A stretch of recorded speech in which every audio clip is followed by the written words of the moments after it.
So my timer is a file that's it's a text file, and it's linked to my Stream Deck. So I don't know how. I don't even remember actually how I did it. But thank you. But also, why have you duped me? Huh?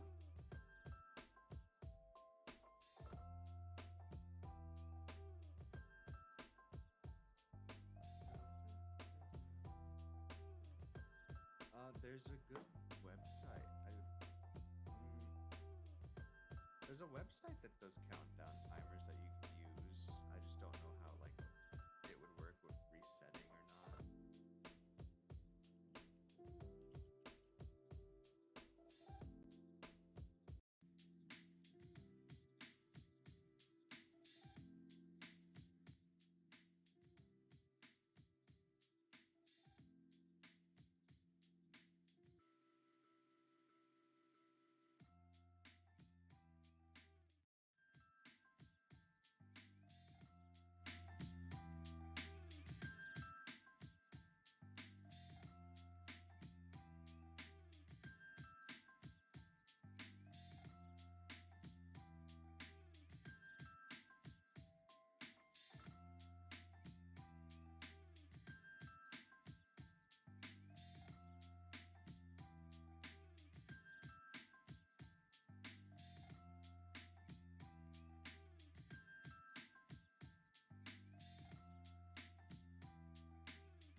testing.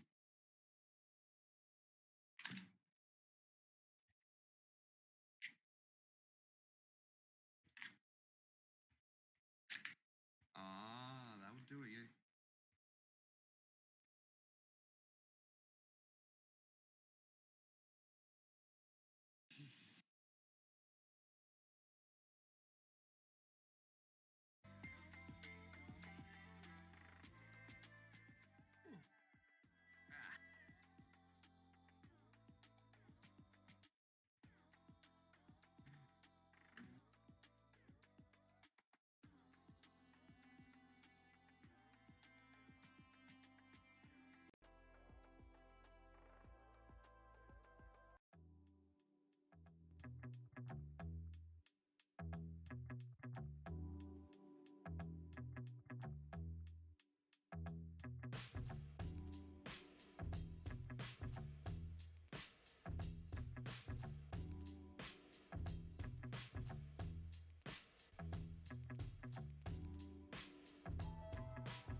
begin. Hello, hello, everybody. I am Alden. I will be the dungeon master for these fellow VTubers today, and we are going to be playing some Dungeons and Dragons. How do we feel? Hell yeah. Chaos time. It's always chaos time with these gremlins. I am joined today by some very special people who thank you again for deciding to join me in my well, we'll see how this goes. Madness, absolutely. Here we have Asher. We have Dick. Hello. And we have Keto with us. Alrighty, so everyone do make sure to go ahead and also get yourselves into our Roll20 table. Not that I'm sponsored, but you know, I could throw out. I'm very good at fake sponsorships just because I'm practicing to be a hashtag sellout. Something's got to pay the bills. Understandable. Remind me again which edition are we running? We are running in 5th edition. There's the answer, Sierra. Just one of my chat members were asking. No, all good. I would not force you all to play 2nd edition. I think you all would have quit by the time I suggested it. Older editions were definitely difficult. I'll just start there. Yeah. Everyone might have heard. I'm gonna go ahead and. No, that's totally. Why am I using lo-fi music for this? This is not really that. Not really the mood for this. But for my stream. Audio on my end. Gotcha. Let's see here. Well, I'm also. I mean, I don't know how to figure out the music. I was trying so hard to be like, how do I make background music and stuff work? But we're gonna. We'll edit in post, I think. All right, that's what we do. Is that a thing? Just edit in post. Just edit in post. We'll just play in absolute silence and me making horrible sound effects.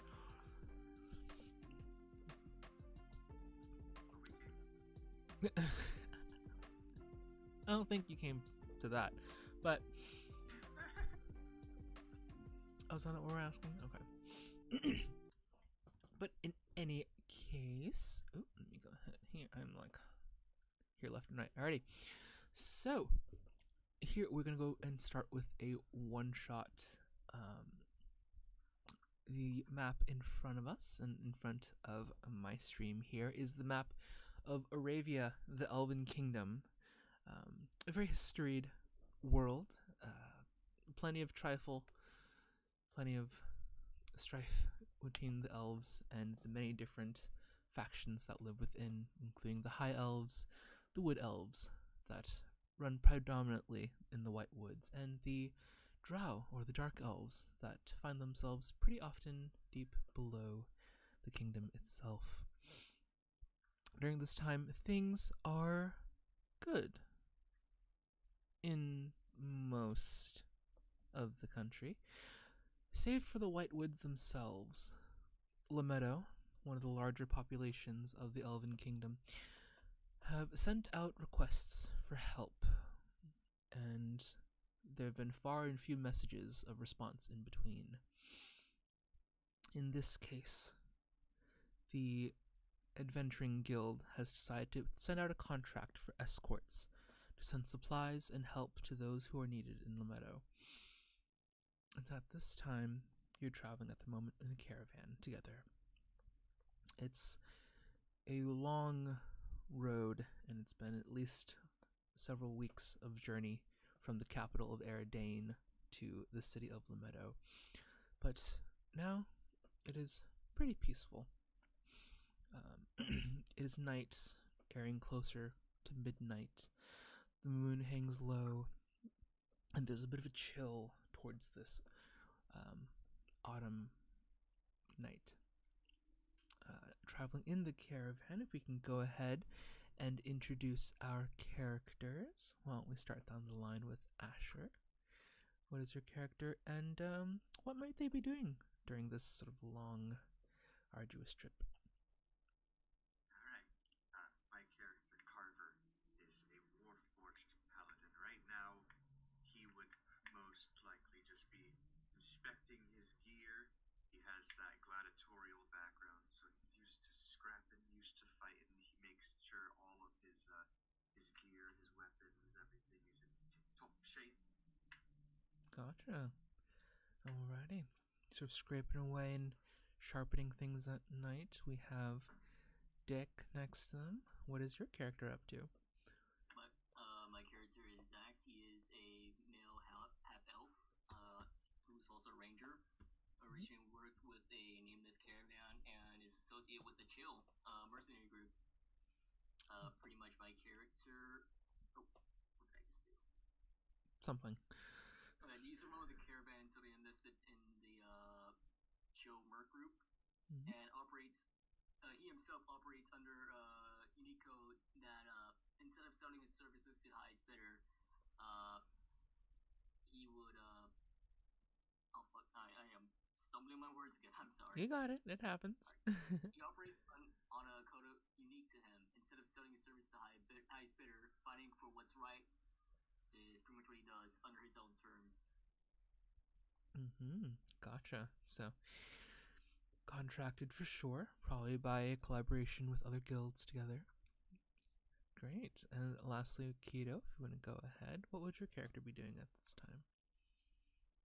My character, Hime, a warforged monk, is just resting and meditating deep in thought, contemplating random little things he sees around, still questioning his life since he, being a hermit, used to live in a secluded area.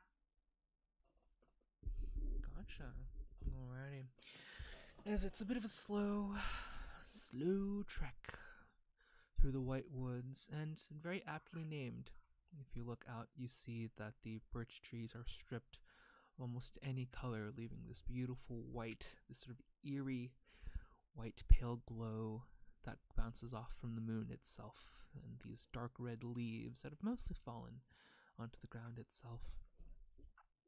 As you approach with these several caravans, you can hear a tapping from above, or from the front of the caravan itself. The coachman, a younger, well, not younger, definitely a shorter of stature, and an older woman, a halfling, has her hair braided in white. I wish I had the picture. I totally had it 2 seconds ago. Streamer issues. He sort of taps in the back, getting everyone's attention. All right. Next up, Lametto, and don't take anything from back in the red crates. We gotta use those. He sort of just has this sort of gruff,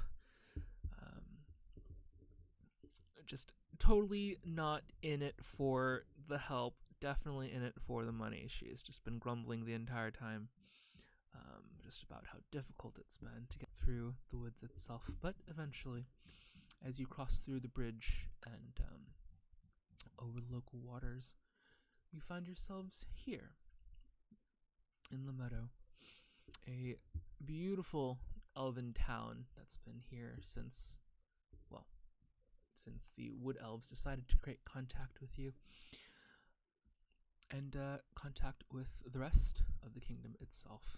These beautiful hanging large lamps of torches light up the area around you. The vibrant autumn leaves are cleared for the most part, and some of the last few evergreen trees are still here and standing within the white wood. Around should be more people. You'd even expect sentries to at least be patrolling regularly, but there is a strange quietness to such a large settlement of at least several thousand elves who should be here. And wood elves, and knowing where they live, should definitely be active at all hours of the day. It's a little strange. But as you approach, the caravans stop towards the front gates, and one of the few soldiers sort of steps forward. An older elf male, shambling forward, just sort of stretching from a long day's shift, as he walks forth and sort of speaks with the coach master. What are you guys doing at this time? You can see at the moment everything is being stopped for an inspection, so there's a bit of a moment to take a look around at your surroundings. I'm just going to, being a little carried away from the fights before, I'm just gonna go from sharpening the long sword to gripping the hilt of it, just in case anything were to happen. Just little jumpy, little paranoid. Gotcha. It's understandable. We did just buy a pack of. What were they again? Knowles. Yeah. During our pre-session, during our prep. So I'm still surprised I kicked its head off. that you did do. I forgot that was a kick and not like a full like golfer swing. I could have done the swing with the sword now that I think about it. Next time. That's fine. That's fine. I guess I take a look around, see what they have in store, pretty much. Gotcha. I'd probably ask at this time if you guys would go ahead and using your sheets, do a perception check for me. I remember where that is. Using the Beyond sheet or something in Roll20. That's correct. Using the Beyond sheet. Let's go. Perception. So hey Bozo, how you doing? 23. Oh, damn. I gotta move my. Hold on. People can't see. I totally forgot that people can't see the the roll log. My alerts are my hold on. Technical everything. Okay, window capture. Nope. There's the chat. There we go. Nope. If you're not having fun this stream, what are you doing when you're lagging out? Exactly. We're VTubers. Well, I'm an Something has to mess up. well, I'm an overachiever, so there's a lot more where that came from. Alrighty, there we go. We have a 23 from Zax. Anyone else who wants to do a perception check, you absolutely can. I roll, it's just not popping up on Roll20, but it's not that good of a roll anyway. Gotcha. Yeah, no worries. You can go ahead and tell me. It's a 2 because I have Okay. I have 16. Well, someone noticed something. I would want to make sure if you have your Beyond 20 plugin installed properly, so. Because that is important for that, but no worries. With the 23 and the 16, I'll start with Ime. You take a moment to look around, and using your Warforged senses, you sort of hone in and laser focus on what is nearby. You can see immediately the walls that surround the outer district are battered and broken in some areas. The vines and stonework have been collapsed in some places, and you can see trellises are being raised in order to restore and protect the city boundaries itself. But, oh, I forgot I was watching someone stream. It's probably Ketos, because that was the last person I followed on there. Also, by the way, as anyone who's watching my stream, make sure to follow our players as well. Should we do a shameless plug? Let's do that. Why not? Hello, I am Nick BT. I am a military VTuber. Currently streaming this game on my channel. Just type in Nick BT and you should be Yes. Anything else, maybe with the K, I would very much avoid.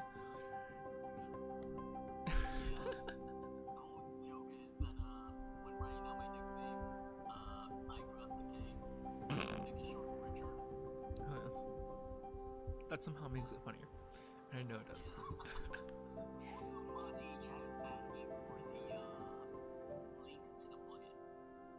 The link to the plugin. Gotcha. So it is. I only know that it's usable on Chrome. So the Chrome store should have it. It's just simply known as Beyond 20. So the Beyond 20 plugin is what you'll use if you're using D&D Beyond sheets and Roll20 or other VTTs, tabletops. So Beyond 20, you can search it up. Gotcha. So if it's Chrome, yeah, that's usually the easiest place you'll find the plugin, and Chrome is usually preferred, I think, for most of these, for most of the tabletops themselves.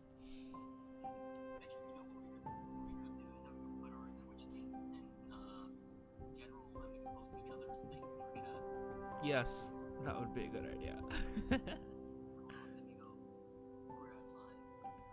Oh god, I don't even have Twitch open. I have too many windows.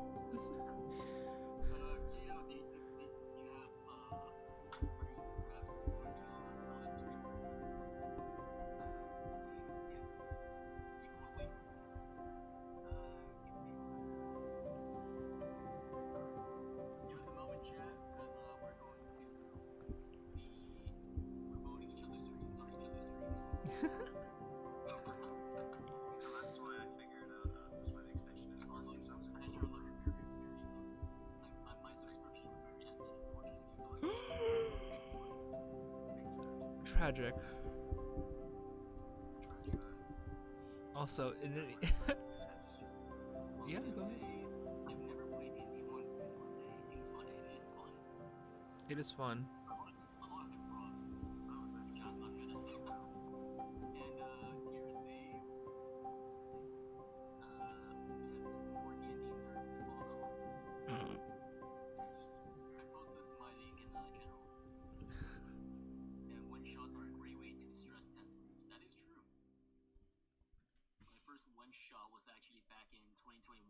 Mm-hmm. Ooh, okay. Oh, that's a shame. We gotta get you in here. Oh, I am so glad this was just a test. There is it works. You got a 0. Shush! We don't talk about this. Perception. Alright, so Carver, you find a nick in your sword that you totally missed, and it is taking all of your attention at this moment. To buff it out.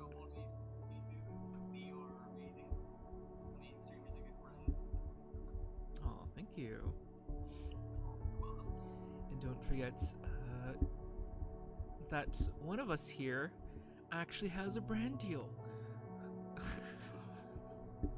I won't say which. Okay, well, he said it. So,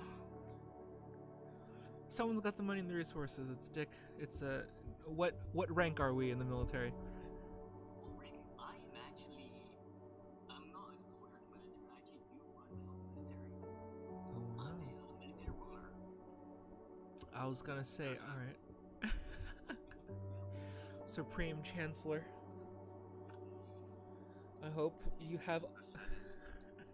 I am the Senate.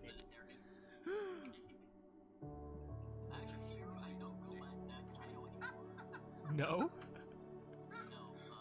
Long story short, Twitter did its thing. Twitter be twittering. Exactly. Twitter be twatting. Bloomberg spites all. Funny, cause it's true. I'm not gonna go too deep into it because we're not here for drama. We're here for D&D. If I had a nickel, it'd be called Dramas and Dungeons. Could you imagine? That'd be a great podcast. Let's do that. Let's just shift gears. Erwin. $20 in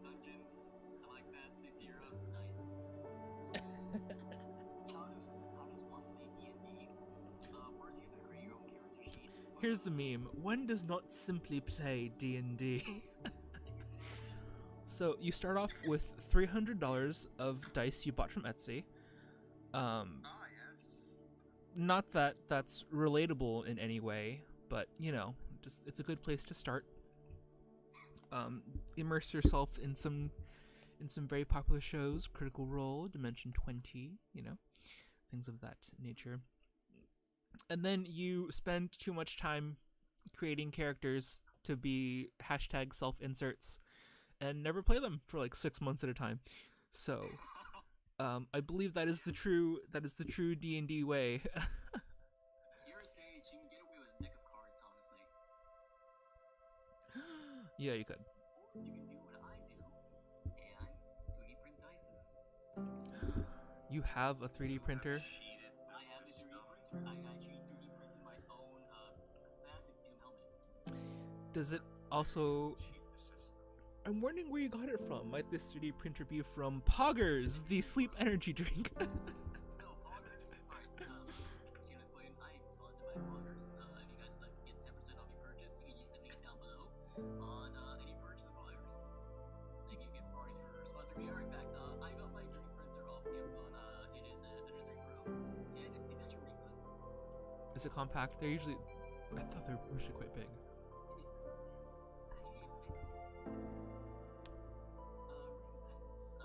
Mine is, I wouldn't say it's necessarily big or small, just the right size. You know? Keto, get your head out of the gutter. Although it is important when you're working to not print the whole thing, but like split out into smaller pieces because when you save more filaments, if there's metal, Yeah. like just read. Smart pistol, my pause button, multiple times. And one of those times I left work printing overnight. When I woke up and went downstairs to check on the printer, it was a mess. That's what I worried about too, is like... It has friends how to play. I can actually, understand me one, I can actually send it to my pals who use D&D app, and she can help me understand how to play D&D. She can tell me she's gonna, but she can teach you how. Pretty much. I also had previous streams on how to D&D, so... There's also that, you can also follow Alvin. I also have those two previous streams. A little long, a little clunky, but that's what, you know, I said, so... I mean, I guess, in the end of the day, it still helps, you know? And the day, a guide is a guide. I always love blasting this out. Very highly recommend Joe Crapp's Guide to D&D because they're very concise and very fast and very helpful, and I've used them quite often. But any hoodle, Carver, you're busy buffing away. May you notice that yeah, there is some destruction found on the exteriors, and there's definitely some rebuilding that's happening within the town itself. And Zax, you also noticed that with such a high perception. What's that? You're cutting out a bit. Oh, oopsies. Am I spiking? Maybe I'm not. Let me see. More technical difficulties. Love that. No, I think we're good. I think we're okay. I think we're okay. I just speak weird apparently. Every technology fights back. All right, that's all I'm saying. Don't worry, I speak weird too. Damn. This technology have hands, bro. Technology has hands. This joke someone made at a convention I went to. There was this Shirogane cosplayer, and they were doing this spider panel that I went to.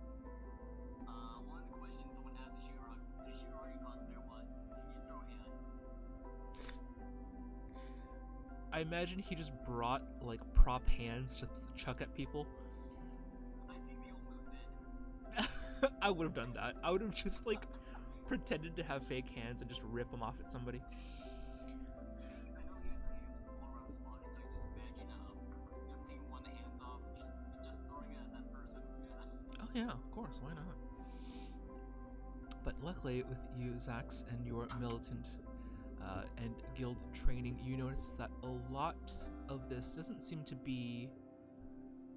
A lot of the destruction to the town itself does not seem to be from decay or of that nature of just needing to rebuild an old town, but you see slash marks, the shape of the breaks in the walls, the damage to the trees and other structures in towns very much looks like a form of attack that must have happened somewhat recently. And you can immediately tell, even the guards themselves there are exhausted. Some of them do have bandages there and seem to have been just maybe fighting for some time. So, something's definitely been happening, but eventually the guard clears. Alright, come on through. Set down this supplies by the courtyard, and once more, the several 3 or 4 caravans have been bringing supplies. Well, okay, I see. I'm like clipping. My Fugi reactive is not happy with me. Alright. That's probably why I'm clipping, because things are happening.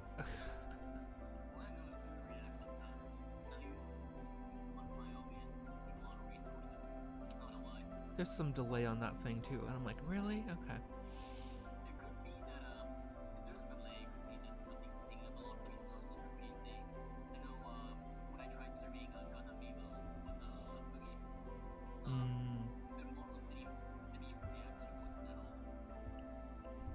Gotcha. Yeah, let me see here. Let's see.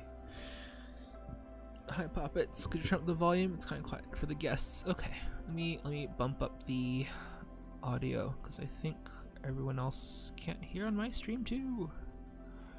Okay. Should not have put you all at 69%. Sorry. Nice. Because why not? Okay. I realized I've lost my phone. No. It was in my desk. Yes, it was in my desk. I hate when you lose things and immediately the next thing you go is you, or when you lose your phone and you ask someone, where's your phone? And they go, call me back when you find it. That's a new one. I haven't heard that before. I'm like, all right, let me know where it is. I'll call you back later. And like, oh, what? Whole thing.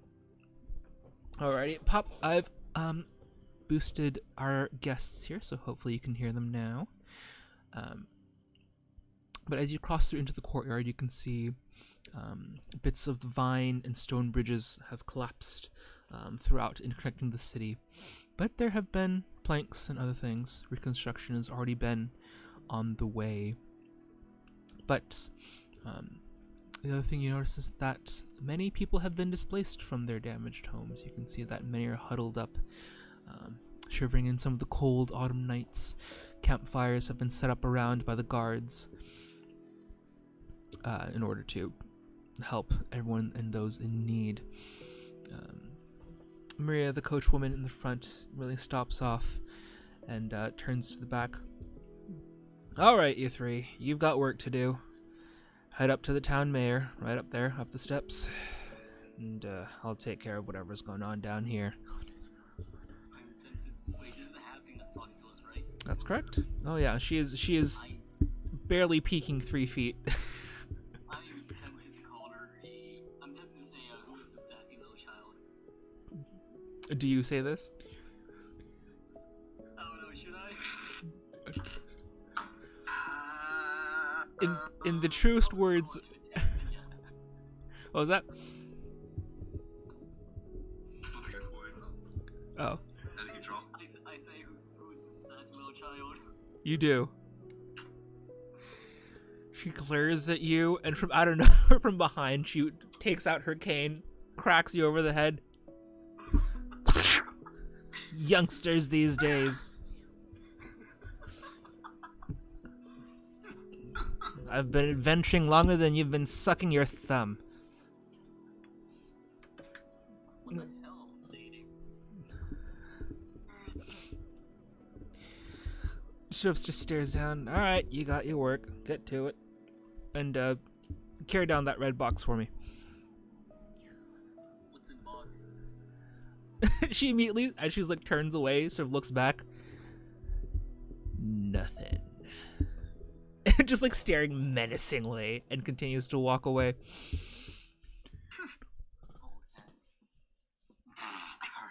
Carver's just going to stand up, sheath his sword, and grab the box, and just pass by. Like, best to not try to make them angry if they're going to retaliate that fast. She seems to be, offloading some of the other caravans as well. Have you seen the state this place is in? All over by. Fuck, I forgot what I was gonna say. I was gonna say something along the lines of, I bet I can do something to this place will fall over. You got this. I forgot what the something was. If it's important, it'll come back to you. Yeah. You're probably gonna scream it out in the middle of the session. I remember, because that happens to me. I'll be like DMing for hours. I'm like, what the fuck did I forget to say earlier? Oh right, roll your death saves. And I was like, what? I'm like, oh right. But as our two Warforged and half-elf approach down and begin helping to distribute, a noblewoman does approach. You see she is younger in her years and has this beautiful braided platinum sort of blonde hair, very fair skin, and in a coat of blue. You see she is surrounded by other guards at the moment and seems to be talking with other officials and with the displaced villagers and townsmen themselves. Eventually, landing on the three newcomers, she approaches forth. It looks a little bit something like this. If we go ahead and show that up there.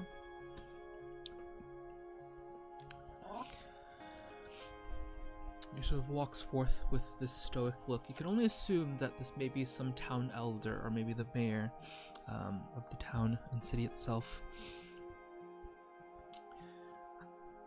As she approaches forth, she sort of gives a slight bow and speaks with a bit of a sort of soft lilt and a bit of the elven, or at least of the wood elf accent for those who maybe know elven. Greetings. My name is Elena. I am town leader of La Meadow, and I can only thank you for all of the support you are giving us now.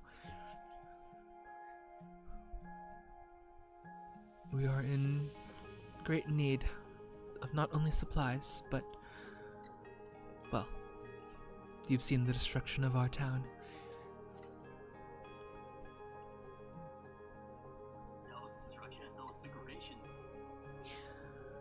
I wish they were. This place is in sore need of redecorating as it is. I assume that you are here to help investigate further as to what's causing all this for us?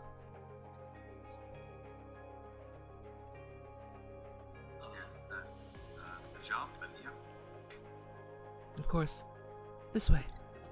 And you see all the guards turn around, and she sort of leads you through the streets themselves and guides back further up one of the larger trees and what seems to be her private domicile.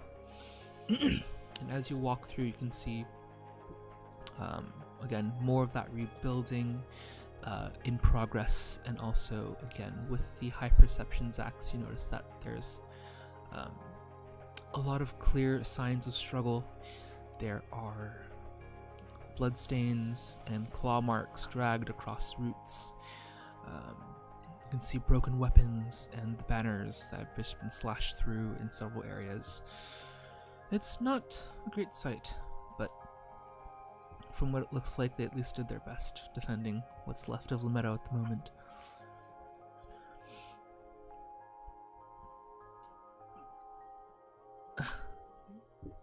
It's a shame that our guards did what they could and still led to this sort of mess.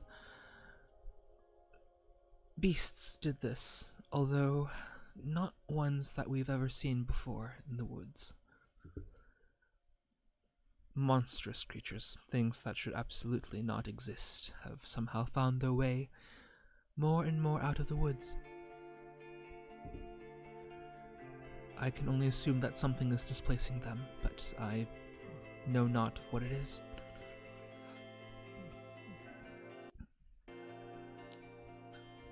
Here, take a look. At some point, she stops by a bridge that overlooks a good amount of the city itself, a sort of balconied walkway. And as you look down, you can see on the northern side, you guys approached from the south of the woods. On the northern side itself, there are large sort of drag marks through the city itself. Looks like something barreled through parts of the city in order to breach and enter it. Although, it's hard to know what kind of creature could create such disaster, but nonetheless, from the looks of it, it probably was not one creature, but maybe some sort of rampage in the distance. I wish I could tell you what we're after and what you're hunting, but all I know is that there are several types of those beasts. Best to avoid them if you can. Other than that, is there anything you may need? We're welcome to assisting you in any way we can. How many tropes I have? Because I know you used quite a bit during the session we had earlier. Yes, I would say... Oh, I forget. Everyone go ahead, make sure to click the long rest button on the top right corners of your sheets to refresh your pages and reset everything. Yes, so that will go ahead and fill everything back up. You guys will be back at max.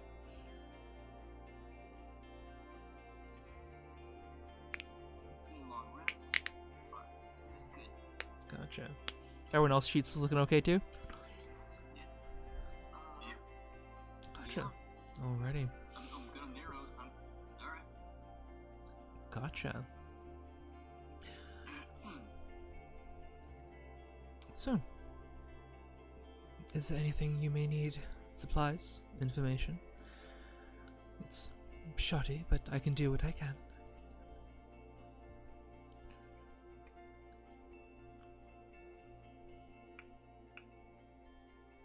Trying to think of something that can be used as a joke, but I can't think of anything at the moment.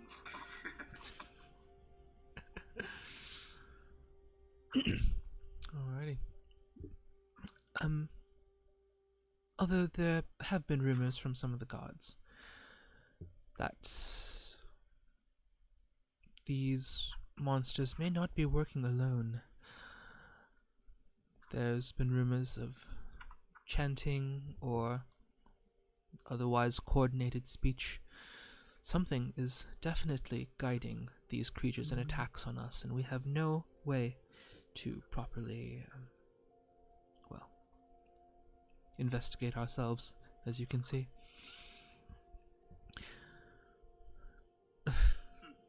What am I saying? We're adventurers, of course. Lamedo is a bit low in resources, but I am willing to offer some compensation for your work. You're cutting out a bit again. Am I? Oops. Yeah. Stupid Discord. She is willing to offer compensation for the quest and to investigate what the hell is attacking her city. Upon completion... I'm sorry for interrupting, but something you could do is you could go into the voice call settings and increase the bitrate. I feel like that could possibly help with the audio cutting out. Oh, the bitrate itself? Yeah. Let me see here. Attenuation... Bitrate... Well, I have input, I have automatic sensitivity on. So it should be working. I just don't know why it's not clipping. Or it's just my voice. Maybe. Stupid voice. Alright. Hopefully we'll be okay. But, as guaranteed, upon completion, 500 gold pieces split between you. Don't know how that works, but you can figure that out. And we have a host of supplies we've gathered for you. Take a look. And behind you, 2 guards seem to have brought up a small bag of supplies. From within, it looks like immediately as you open and take a look themselves, they're produced several of these larger, not larger, they're pretty standard sized potion bottles. You see the glimmering red glow itself.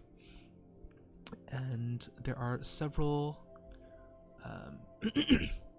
what seems to be arrows, but the tips themselves, you notice right away, Zax, that the arrows seem to have this reddish tip or arrowhead instead, and along the shaft it seems to be carved in elven runes of the same glittering red material. You won't be just facing the dangers of the beasts themselves. The White Woods are quite treacherous. Many things of plant life are known not to be so passive when you get near them. I'd recommend these fire arrows if you would. Though in limited quantity, they should help you just in case. Sure, I'll take them. In the quiver itself, you have about 10 of these branded fire arrows, and there are about 6 potions of healing there for you. Alright, do I add them into my inventory, or do you? I would just keep note of them. I think I have an official item. I don't think I have an official item for that in D&D. I just give that to you. I'll let you know when you want to use it. Or Actually, if there is a way to add custom item there. You can. Yeah. Alright, let's see here. Wait, or would they weigh the same weight as arrows? Or Everything else is the same, except for the fact that the damage is instead 2d8 fire damage. 2d8, got it. But in any case,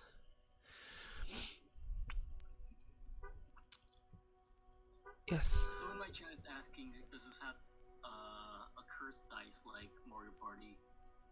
I don't think so. No, unless if we were playing Mario Party, absolutely there would be, but luckily we're not, and I'm not going to make you lose gold coins for it. So, How many arrows did you say I got? you have 10 of these. 10 fire arrows cost the ride. That you don't have to worry about that automatically. I mean, you're not going to sell them, are you? You probably are. I mean, You probably would. it really, you know, we'll deal with that when it comes. When We'll cross that bridge when it Cross gets that there. bridge when we get there. Yeah. If it hasn't been destroyed already. So, alrighty. As you look around and just sort of take in what's happening and get a gauge for what's going on, there is a strange tremor, that sort of this slight jolt throughout the woods themselves. You can hear in the very far distance some battles and engagements happening with patrols in the distance. Elena sort of turns around. You can see, even with a very stoic face, there's that slight brow of worry that they may not last much longer. I wish we could chat more and give you the details, but it seems that our defenses may not last that long. Please, All we know is that to the north is where things began. Hopefully your investigation will turn up fruitful.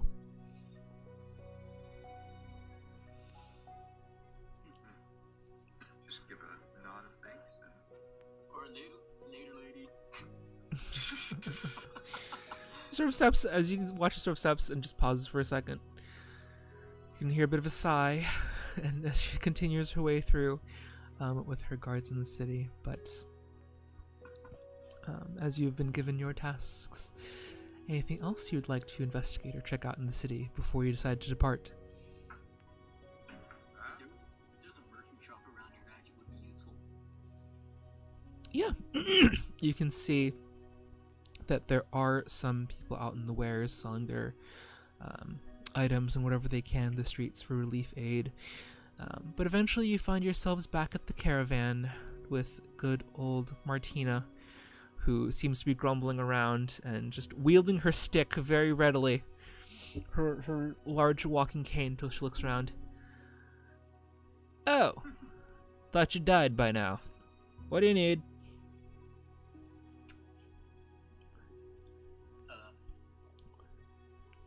Actually, what do we need?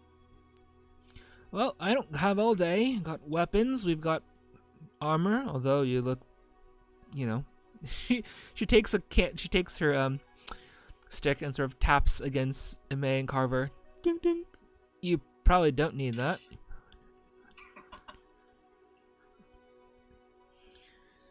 So I can offer you other things. Well, What weapons do you have? weapons, let's see here. And she sort of crawls back, has an issue getting up on the tall steps on the back of the caravan. You need some help? No, I got this. She sort of waves away. But as she picks up and back into the caravan, she sort of just tosses things out willy-nilly. Just, alright, Warhammer, woof! A giant mace flies by and, like, crashes next to Ame. Alright, we've got swords. And she sort of just... She says swords. They're look a little more than daggers. She's got, alright, I got boots, and she just throws out leather boots. Little worn. She continues to look through. Let's see. I've got rat poison, although I don't think you need that, do you? no, I don't think so. We could use plant poison. I've got pesticides.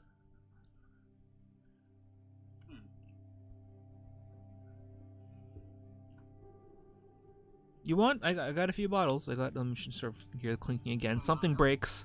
Oh shit! I'm trying to think of a use for rat poison that we can use in the campaign.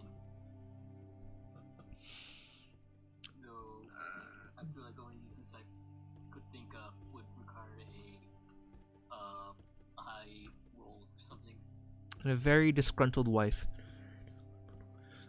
Very dis- But anyways, Wait, hold on. What'd she do? she produces 3 sort of large bulbous flasks, and you can see is this sort of dark yellowish green liquid. Been using this to get rid of the ivy off the cargo. I could sell it to you. It's not worth much. I have plenty of them. What, 5 gold pieces a pop?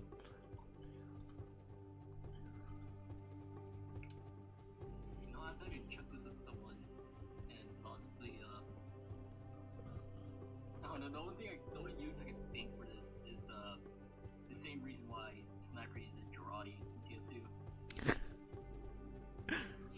Well, I mean, that's still a perfectly good reason. Alright, I'll get it. I'll get 2. Alrighty, so that's 10 gold pieces. Make sure to mark it from the inventory. The item itself, because I know it exists. Let me see.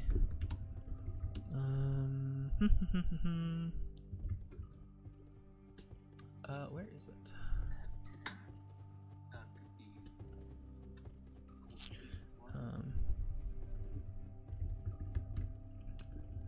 Yes, I think we can use some money from previous. Yeah. And What's the name of the item? I'm looking for it. Let me see. What is it? I know I have.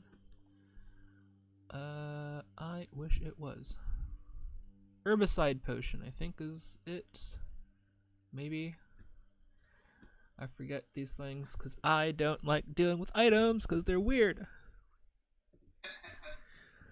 It's. I mean, not everyone has an issue with it, but usually, items can be difficult just because.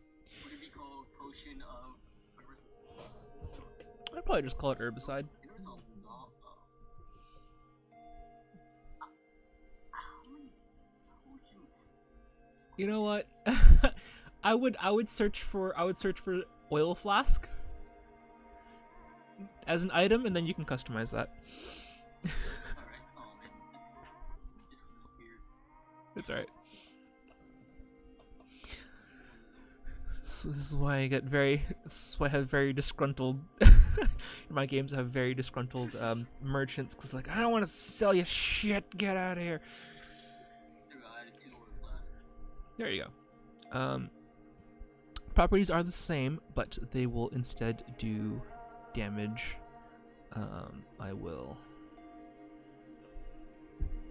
make it up as I go, because that's how I roll. But with 2 flasks of herbicide, she's looking through anything else she's got. She has, and she pulls out what seems to be a few pieces of parchment, these sort of rolled up scrolls. You see that they're stamped with a bit of red. Now, I got these from some bookhead, and I haven't used them yet, but they said they're very dangerous, very flammable, and I don't know if they're talking about the spell or the, just the paper. But they're one-time use. I'm sure you could get something out of them. And what do you do again? Because you actually cut out a bit when you were explaining.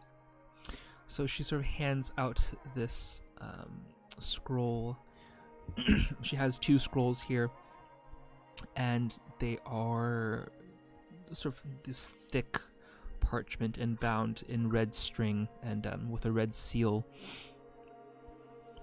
She's mentioning that she doesn't know the effect of the spell just yet, but there seems to be, from what she remembers, some fire properties that come with the spell scroll.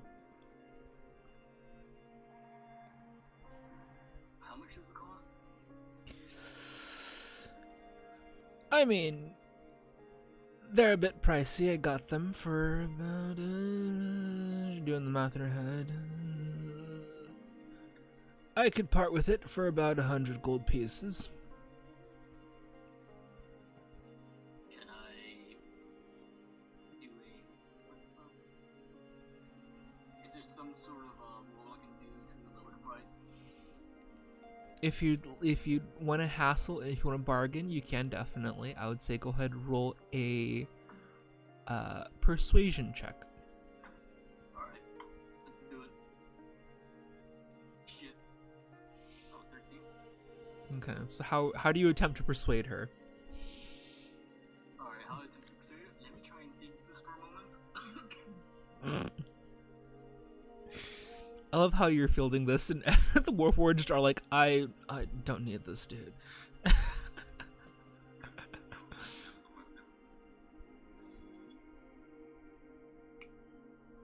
trying to think of something good, something funny. I did remember writing down for my character that, at least for a fact about it, like pecans, so I sent her a bag of pecans, see if that lowers the price. Are they good quality pecans? I mean, yeah, they'd be used in pies and such. I use these too. She's looking at him and just, do I look like a baker to you? And then again, What does a baker look like? You tell me. oh shit, you got me there. Alright, 75.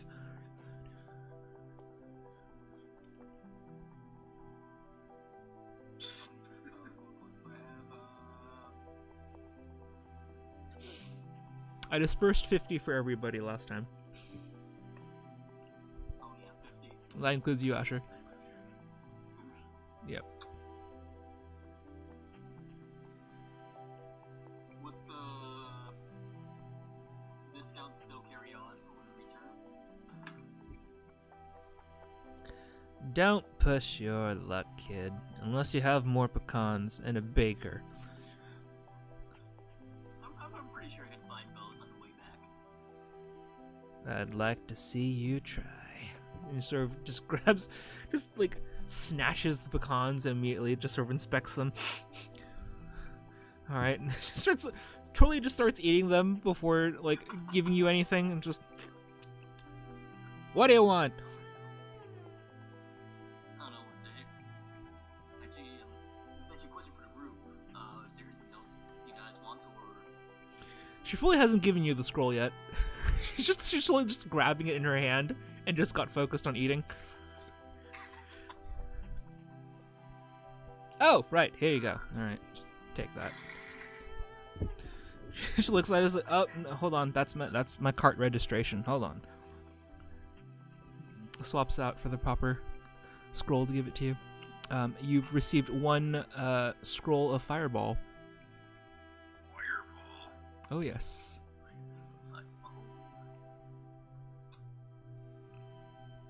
Things I only have 50 coins.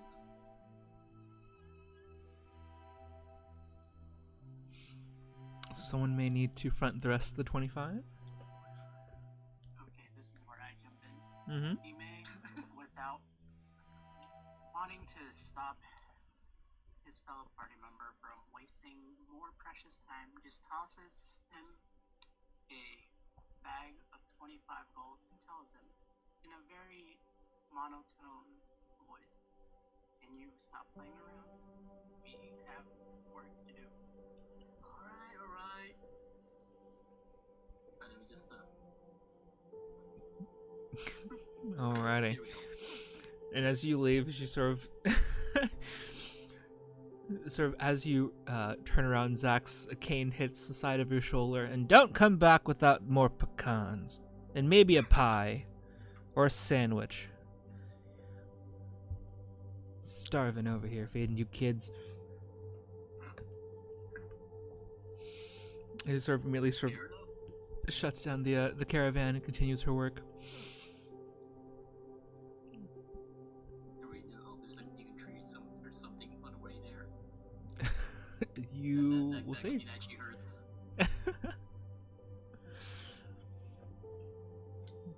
As you rub away the soreness, and your two Warforged companions walk forth with you through the streets. How do you feel? Are you ready to depart? I am. I am as well. Gotcha. Alrighty. You continue to way north towards the northern ward, where just more of that wanton destruction is made visible. There are carts lied around with supplies and bodies being collected of the guards, family members weeping. It's not a fun sight to look at, ever, when it comes to destruction of the city and town.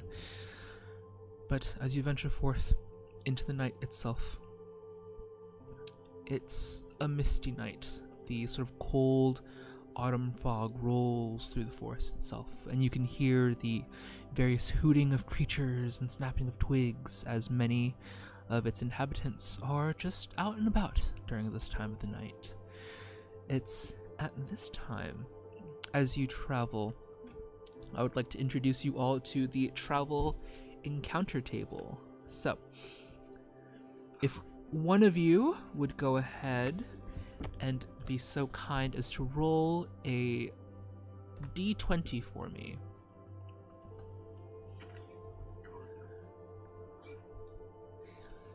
Any one of you can do it. Two. A 2. Oh boy, let's see what happens. I'm just getting all the low rolls today. Alrighty, so we have a 2. Let's go ahead and roll me. Okay. me a d6. Why don't you? Someone else roll a d6. Or you can too, Asher. I'm listening. I don't think I'm good with rolls right now. Amy, you can probably do that. And let's just D6, correct? Mm-hmm. Oh, nice. Alrighty. Nice. Nicely done. As you progress through the first few hours, it's a little difficult to see unless those with dark vision you can see quite well, which I believe is almost all of you. Maybe not. As you progress through the mist, there are these sort of sounds. You can almost hear this little bit of giggling back and forth, almost as if something is following during this time. Just these little gasps and whispers that continue throughout, sort of echoing through the mist itself. And at some point you see little sparks, little lights of green and yellow and red that begin to sort of waft and drift out somewhere in the distance in front of you. How do you respond? I'm good. I'm just going to keep moving, both a hand on my sword now. I mean, it's weird, but like, nothing's outright attacking just yet. What's that? Is that a fucking cat? Could be. I ready my sword in case there's something that pops its head out. Mm-hmm. Gotcha. Alrighty. And Ime, how do you respond to this as well?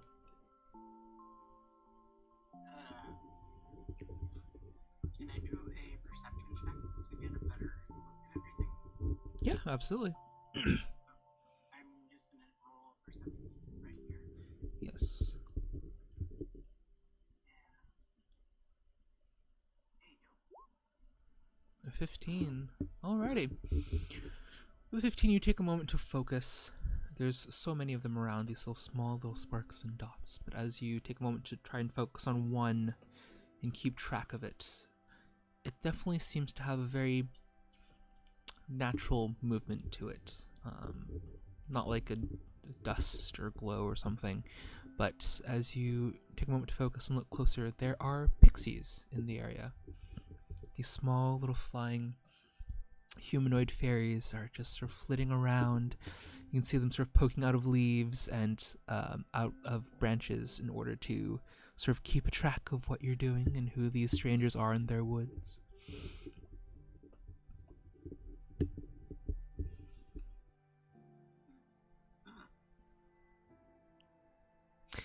And as you approach closer and closer to the source, you can see this large swath of them just sort of dancing almost in unison, like a school of fish, just all together under the moonlight dancing. And at some point, as you approach closer and closer, you see that there is a fountain, a beautiful little pool that's just crystalline clear water, and nothing but the moonlight from above of the full moon is sort of glaring and glistening below, lighting up the area around you.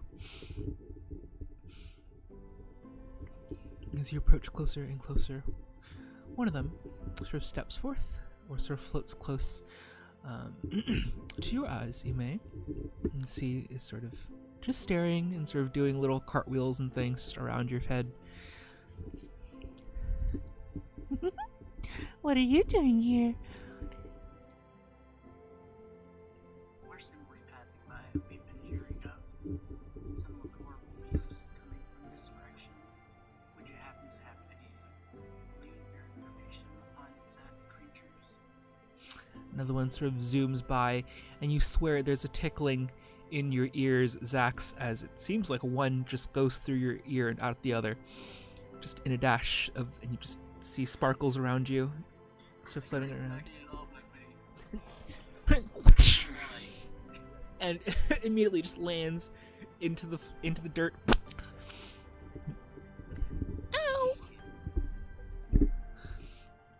Immediately, all the lights of the area redden. The sort of sparkly glow off their wings sort of turn the strangely red, hostile hue, and they swarm together in a ball.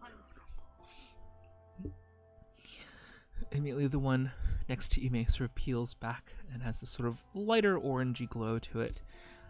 But as they approach around to Carver as well. You're cutting out again. Oh, oops. I hate this stupid mic. Someone get me Blue Yeti, sponsor me. I had one, and then I don't know what happened to it. So, Blue Yeti. Snowball, if you hear this. Well, I don't know who Snowball is. Blue Yeti, if you hear this. I think Yeti and Snowball are made by the same people. I thought it was the brand. Okay. So I was right. I'm sorry for interrupting, but someone in my chat did say this about the water fountain you mentioned. Yep. Perfect place to take this. Right. I mean, you could. I don't think you want the Warforged to change their oil into the water. Unless you could, you want to. I don't know. That's up to you. But immediately, so the pixies are a little bit wary as the other one sort of gets up from the dirt, brushes themselves off, and returns to the pool. Well, that wasn't very nice. Excuse me, have you heard of something called personal space? No. Let's hurry up and get out of here. I don't want to meet those these creatures.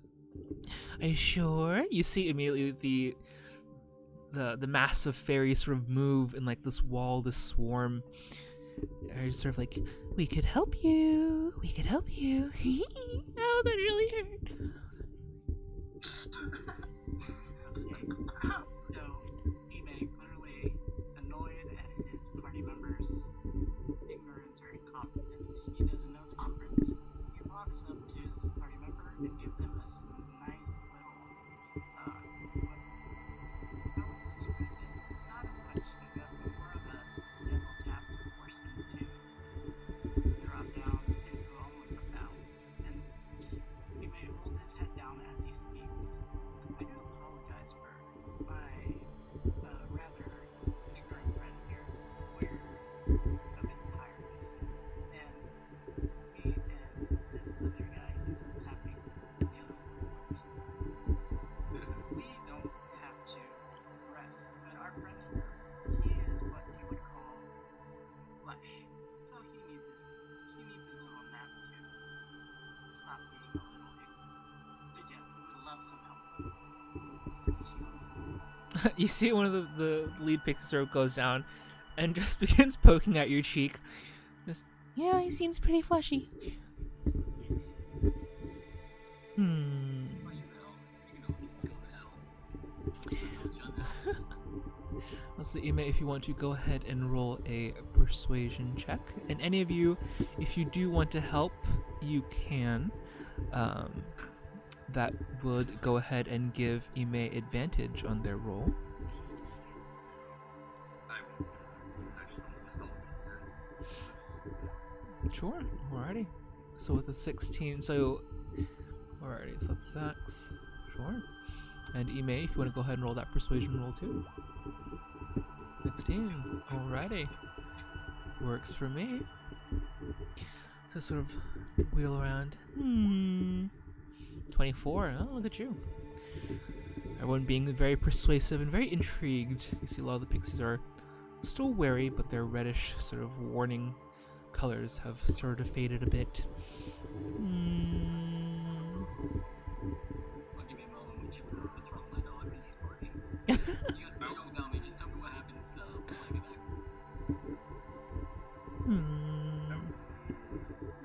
back. Ooh.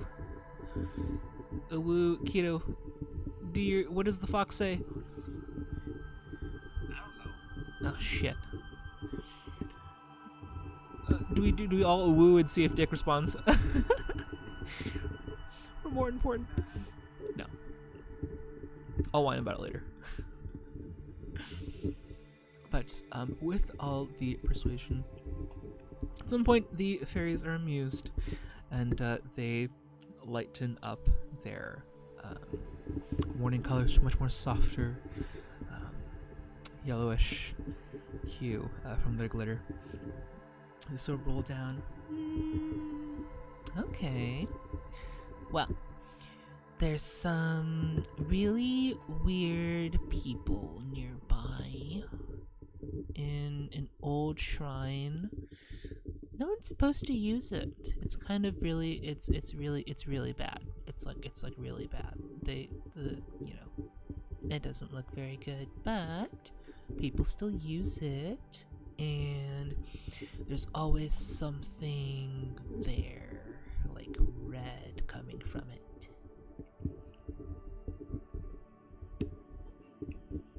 I don't think it's too far. Should be. Welcome back. Well,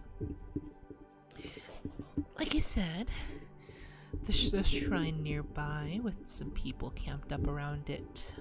They've been there for a while, so that could be something.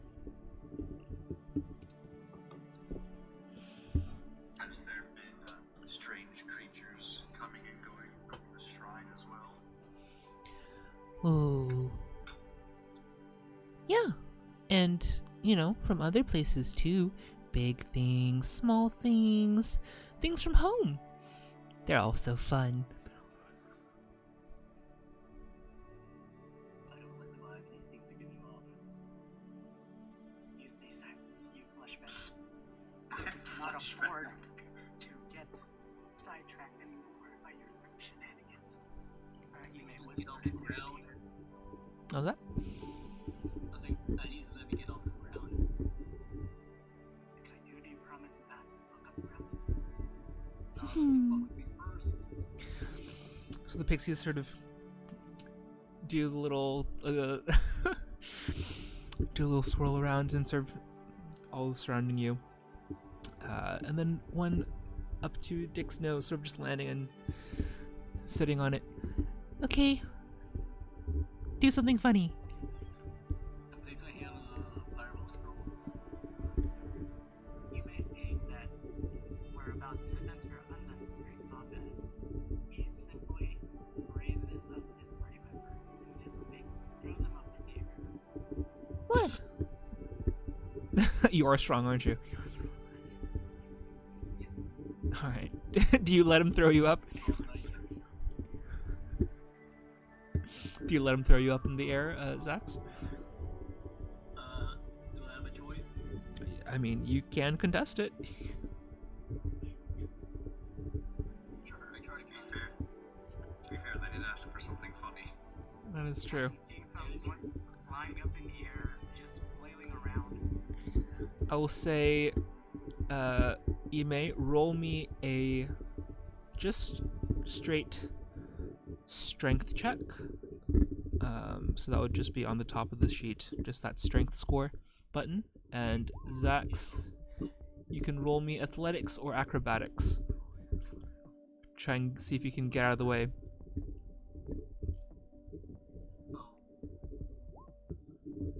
No. So you attempt to struggle out of the way, but as you're lifted up by Ime, you are just sort of dangling and flailing around.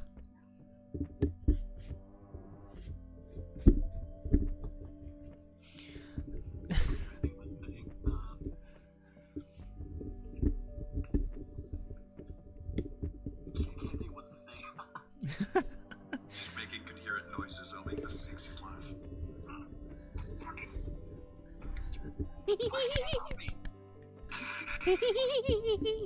That's funny. He looks so weird. Flashback. Shut up. I see them all swirling around. Definitely, the colors are shifting. There's more greens. There's more pinks of being tickled pink with funniness. But at some point, all of them coalesce into one mass above the pool once more. Okay, that was funny. Would you like a boon? Be Sure. Here you go. And you see the shimmering, there's this shimmering of all the pixie wings, and they begin to flitter all this glitter into the pool, and suddenly the light sort of glows, this beautiful golden light from the pool itself. And one of them steps forward. Okay, have a sip.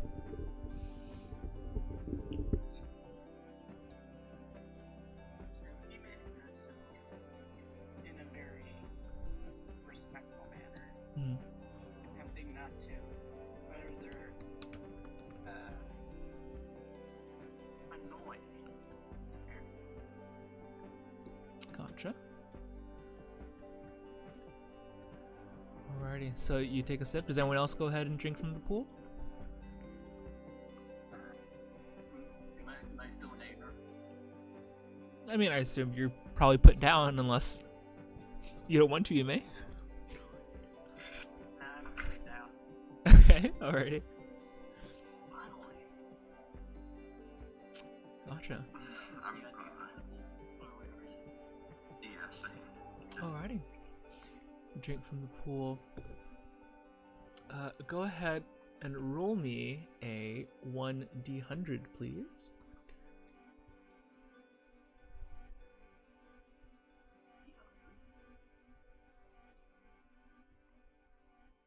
Here we go. Where do I find that? So you can roll directly using the on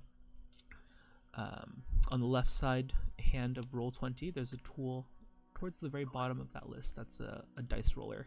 So And you I want- can actually, because some of my chat wanted me to roll a 69. And I thought I'd put it up to 20. Never mind, Lane, if you're hearing this, it is possible for me to roll a 69. That's possible. Alrighty. Let's see Hey here. yo, Hey, yo. Did you get it? hey yo, 69. Let's There's no go. way. 69 roll. We got Oh 69 my roll. god. Oh my god. Alright. Alright. Nice. Let's see here. Okay, okay. There better be something funny for a 69 roll. Oh yes, I'm taking a look right now. As you guys take a drink, it tastes very chalky, powdery, almost like a protein shake of some sort. But there's this sort of stinging, almost like a sour candy, sort of that tart feeling on your tongue. But as you drink, you feel a change coming on.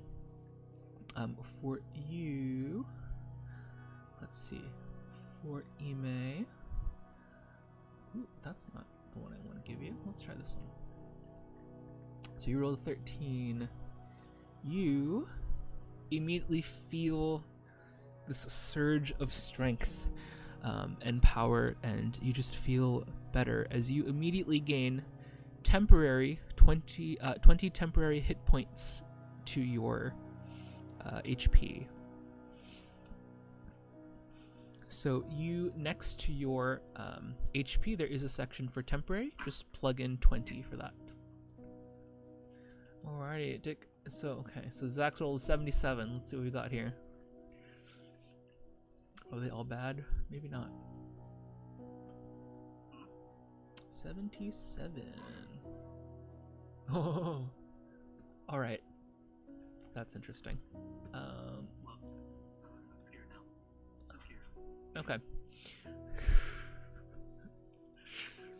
You can feel something shift in your body. There's this strange pulling sensation. There is this just something is going on with your body and you don't feel right.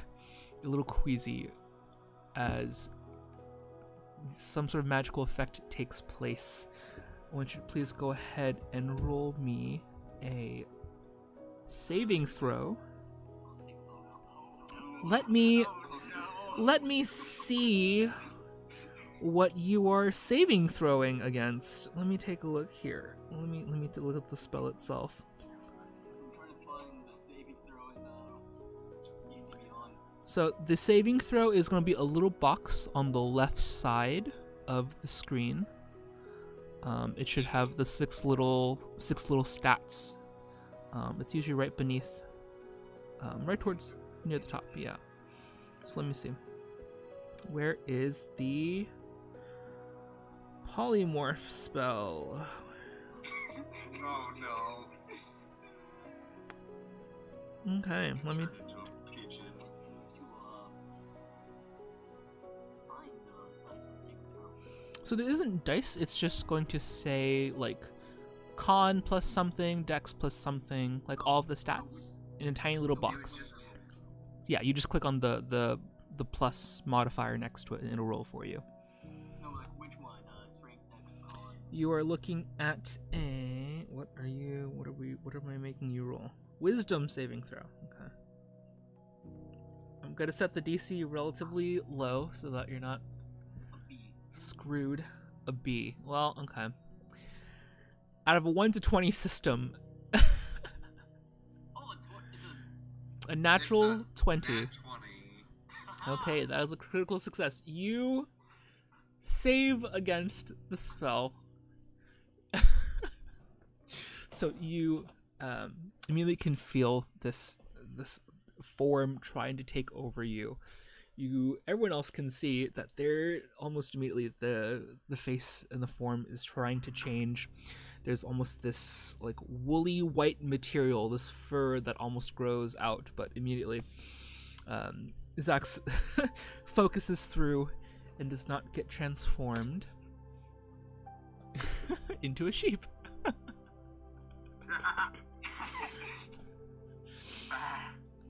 But you also gain the 20 temporary hit points as well. So, I'm just a sheep now? You're not. You avoided it. Oh. You cut out a bit, so I just heard transform into a sheep. You could have Oh. Almost became a sheep. almost became a sheeple. Lamb chops over that.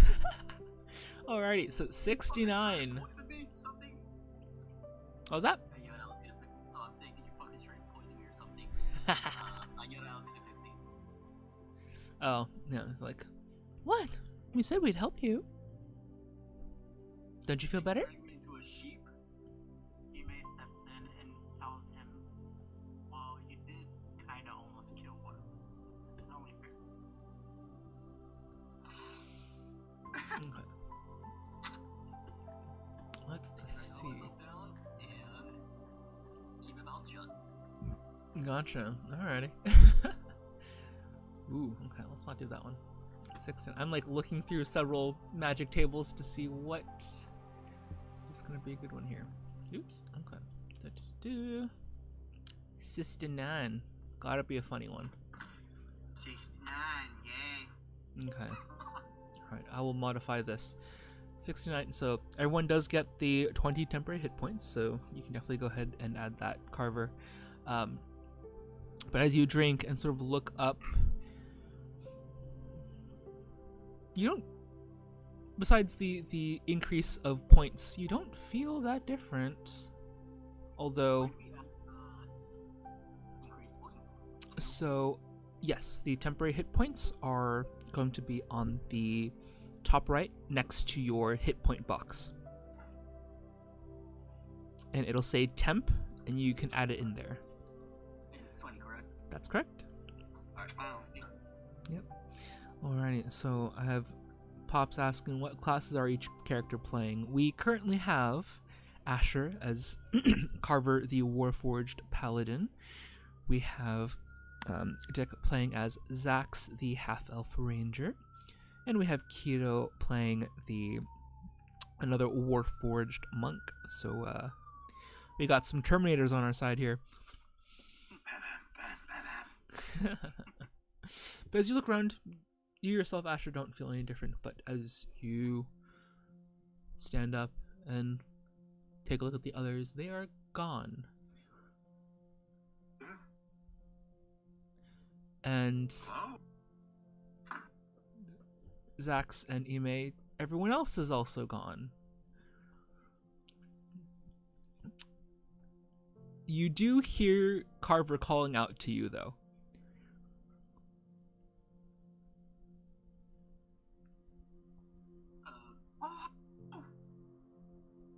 He's like screaming right next to you, Zax. Is he gonna be okay? Probably. Should we, what should we do? Ooh, you're all invisible. Invisible? Mm-hmm.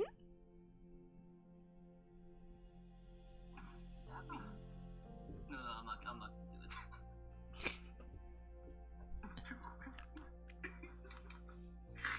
Wait, do you guys do what? I'm just like, Carver's just like, oh, well, this is going to be really fun now. Interesting enough, yes, everyone is invisible, and you are invisible to each of your teammates as well. And each of your teammates are also invisible. Wait, so we're all invisible. That's what you're getting at, right? That's correct. Everyone is immediately... Each creature within 30 feet of you becomes invisible. So, the invisibility lasts until you guys attack or use a spell. So, just so you're aware. Is there like a bucket of paint or something we can use to identify ourselves with? That sounds like a personal problem. So, our job is done. Blood. I mean, we can probably just use blood and just write our initials on each other so we can know who's who. Just My messily painting. chassis is dirty. How dare you? What? How else am I supposed to know who's who? I mean, who is that I just smacked? You totally smack the May in the side. Just a metal ringing. My hand hurts. Okay, good luck. Don't die. Bye. And all of the pixies sort of immediately coalesce into one drop into the pool. Blimp, and gone.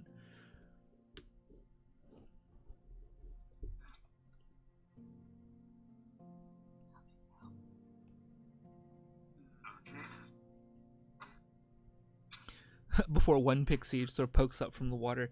Oh yeah, that way. And sort of points to the east. Towards the direction of the rumors and things that they've been hearing.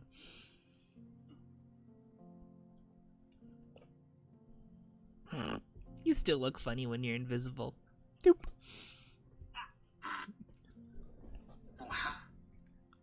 Get out of here, please. I don't want to be around these pigeons anymore.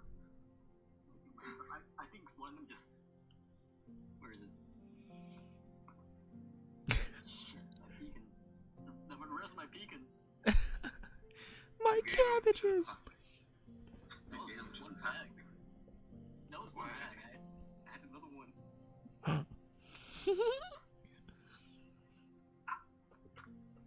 Well, the monks up in the mountains had a saying that when karma's a bitch, so let's get moving. These monks, they don't sound rather virtuous. I'm gonna beat you one day, you know that. Go for it. I'll break your arm.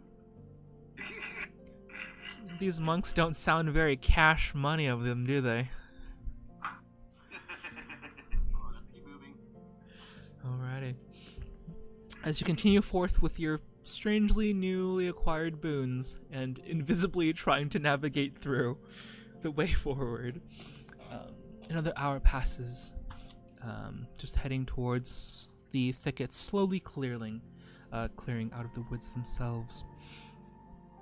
But as you continue and continue and continue forth, eventually, towards the clearing, you do see stone. These walls erected. You can hear the faint sounds of fires crackling nearby. You are approaching from the relative to the wall, or the so whatever ruins it is, you're appearing from its left side. once you reach towards the edge of the clearing, you're looking about maybe 30, 40 feet away. Not too far away from it. But from this side, you don't see anything more than just the walls in the nearby area.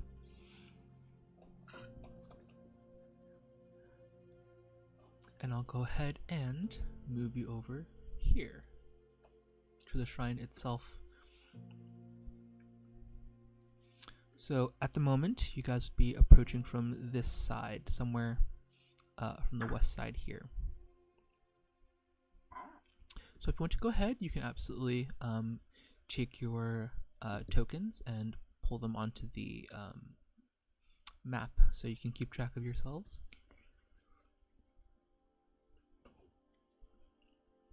Just need to go into the journal tab on the right side of roll 20 and just drag from your character. Around this area, correct? Yep.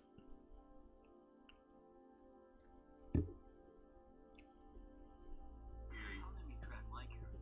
Or do I have to? You should be able to. Let me see here. The only character I have is no. That's it. Really? Oh no, there we go. I know. You have it there. I was tracking on the image, not the name. Oh, yeah. Gotta give them the name. There you go. It's weird because that's weird. Yeah, no, that is a little. Like drag with the name, just weird. No, it's fine. I get that. Let's see. There we go. Alrighty. So, as you take a look around and see, one section of the ruins is immediately broken. You can see this sort of maybe alcove that was built here once. There's this sort of ring of stones that have been cleared away. You can see within there's the soft glow of these brazier pillars, of the lanterns within, or fires. But from this side, you don't see anything else.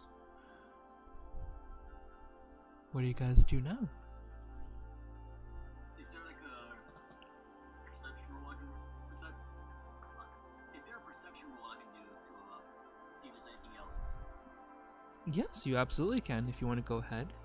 Right. Anyone else can go ahead and join too.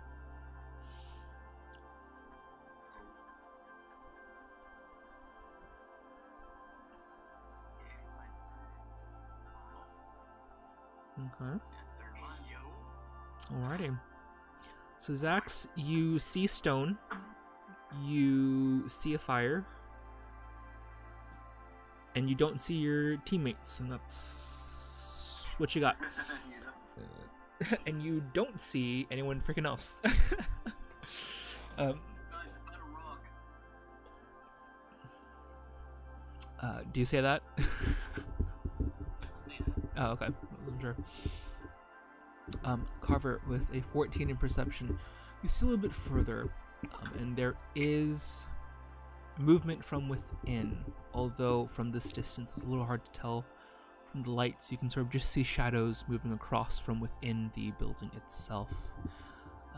But Ime, with your 19 of perception, you take a look and you listen in further, and there is sounds of movement. People are here, and they seem to be talking in a bit of a hushed tone at the moment.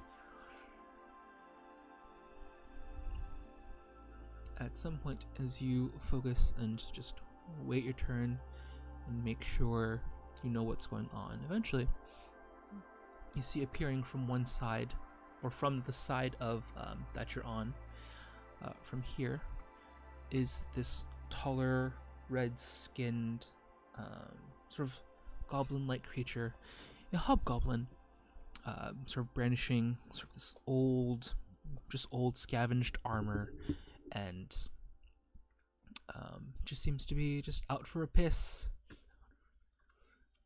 as they sort of round the corner and just wee away at the shrine itself. And you can hear there's definitely a few, from the murmurs and the whispers and all the shouts that are happening. You can probably gauge there's at least 4, maybe 5 individuals that are here. Oh, you hear with that 19 perception, there's probably at least 4 or 5 individuals here.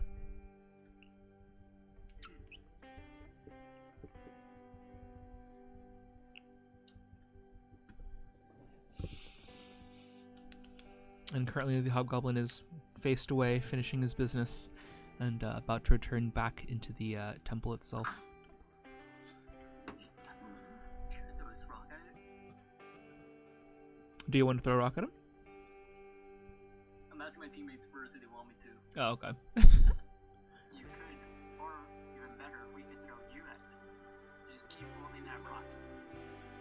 I mean, that could also work too, you know. They don't see us right now, so we could Saving just. yourself action points. It would, but they don't see us right now, so we could just sneak in. Invisibility is supposed to last when we attack, right? Your Yeah, until we attack. your invisibility has the same effect of the spell, which means you will lose it if you attack or you cast a spell. I guess we just sneak closer then. Alright. Gotcha. So we'll have you sneak closer. Alrighty. So I'll say at this time, let's go ahead, because it's a bit of a difficult sort of situation. Let's go ahead and have ourselves roll into initiative. So we'll get you into our turn my tracker. Okay, so you have got a 1, and remember to add yourselves. You want to click your token first before you add yourself in or roll for the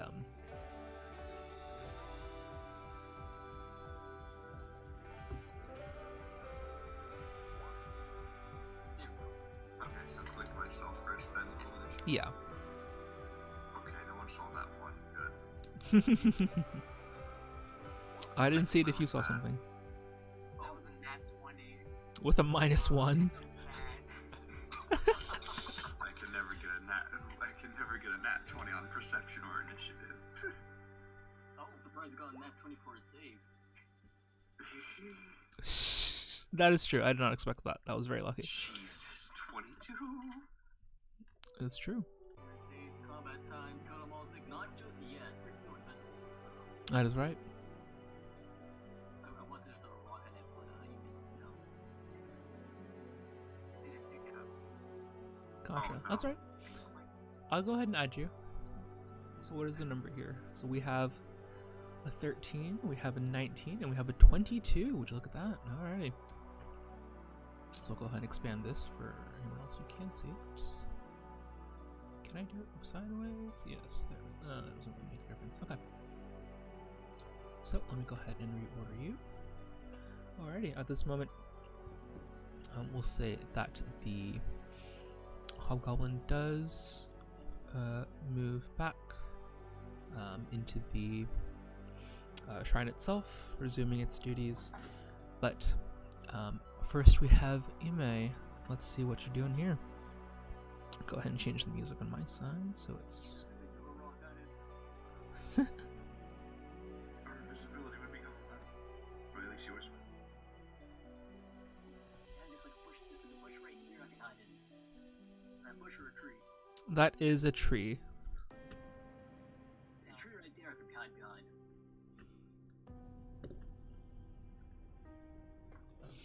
Alright. Against the wall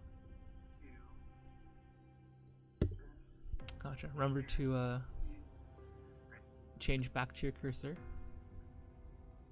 I was measuring it out to make sure it's within walk. Gotcha.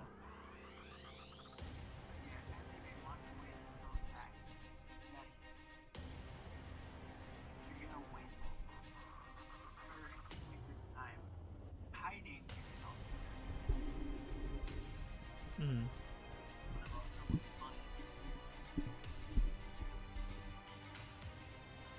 I mean, it would.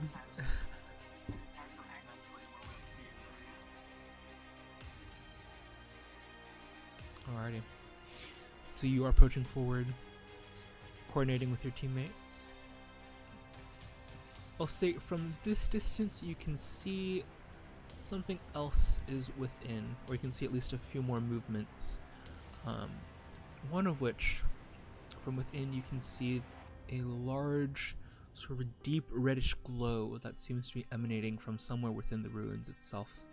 That's casting this sort of ominous, sort of stained glass sort of light. And from this vantage point, through the braziers, you see that there is chanting. There is someone speaking at the moment. It seems to be deep in thought, maybe meditation or something else. But you see that it is a smaller goblin. From the sounds and tones, probably a female, but you see she's sort of busy doing something, at least, at this sort of broken table, an altar in the front.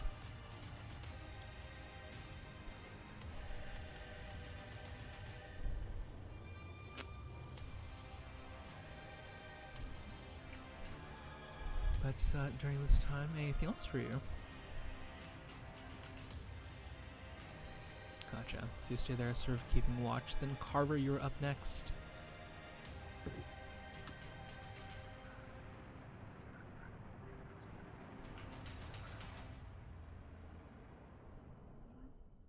Just move on up here, get that cover. Okay.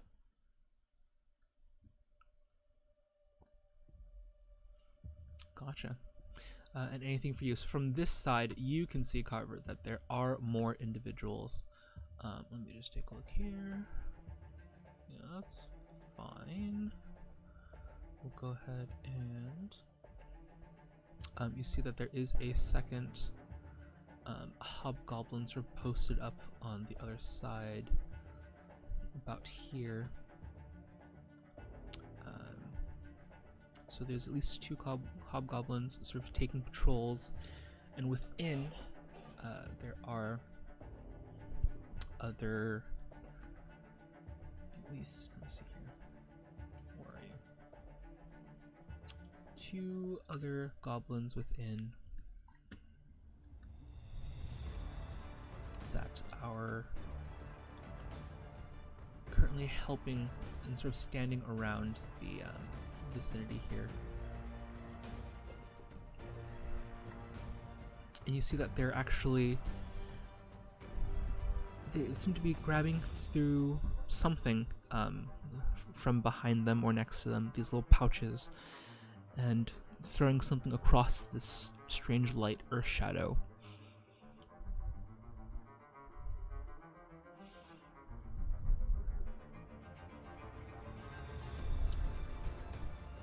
But anything else for you, Carver, at this time? Gotcha. Alrighty, then lastly we have Zax. Zax, what are you up to?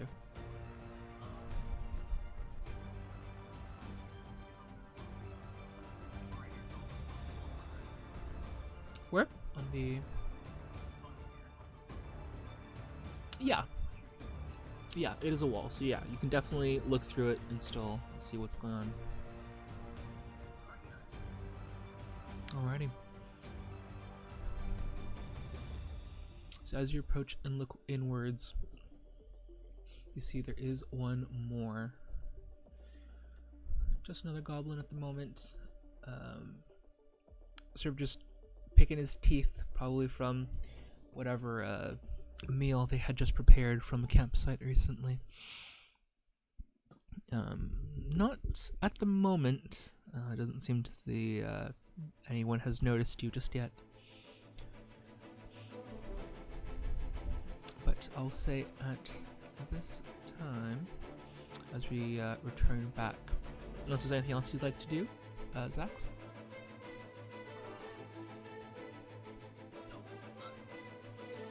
Gotcha. Alrighty, so while you guys are here, I would also like, I forgot to do this earlier, since you guys are stealth and in stealth mode, please go ahead and roll me a stealth check. And for our Warforged, you will have disadvantage, which means you will take the lower number of the two rolls.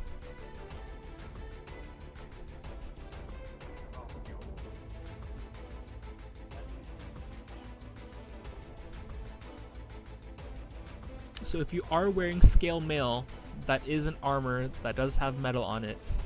So it would also grant you disadvantage.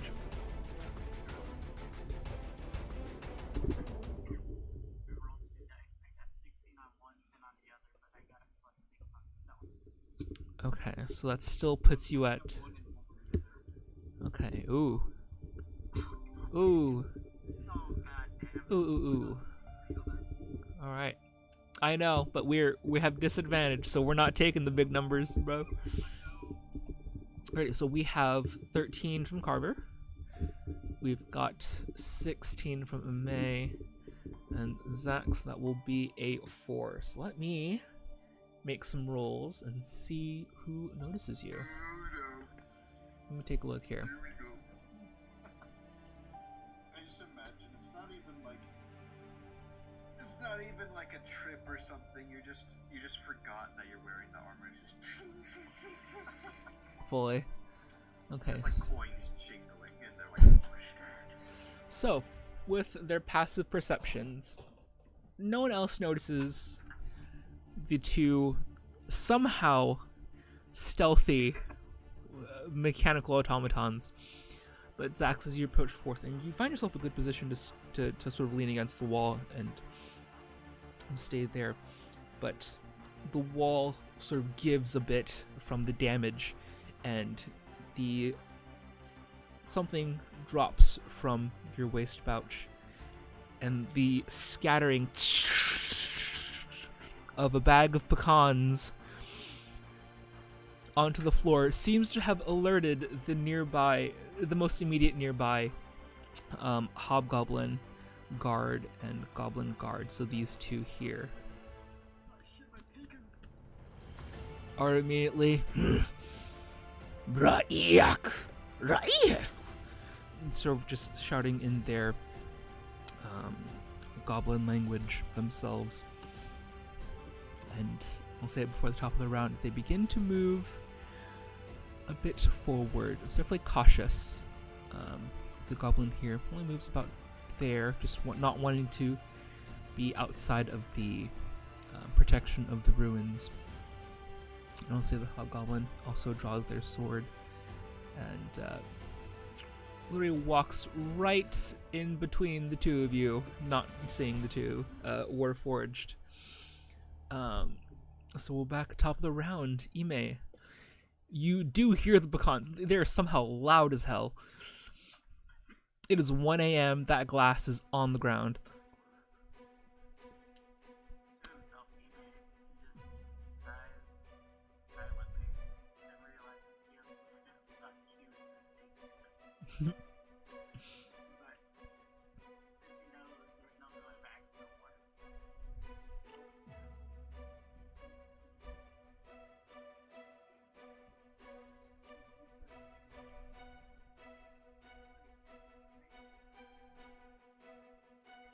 Alrighty. So, in terms of movement, if you want to track and move, just make sure to, with your cursor, click and hold, and tap Q so you can start measuring too.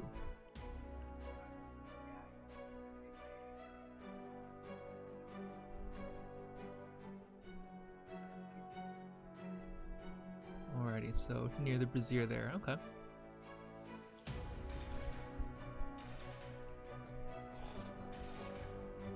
Gotcha, alrighty. It's time, since you are in close proximity of other people, I would like to ask for another stealth check as you do this.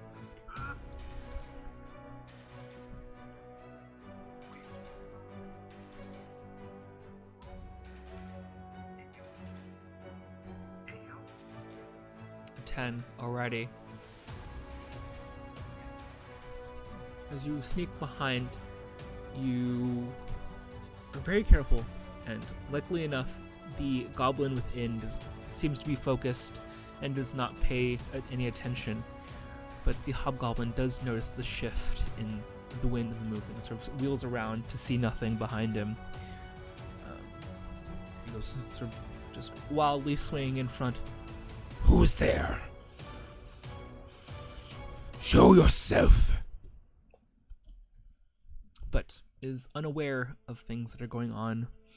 So that will bring us to Carver, who you see this hobgoblin, like, is right there, not maybe 10 feet away from you.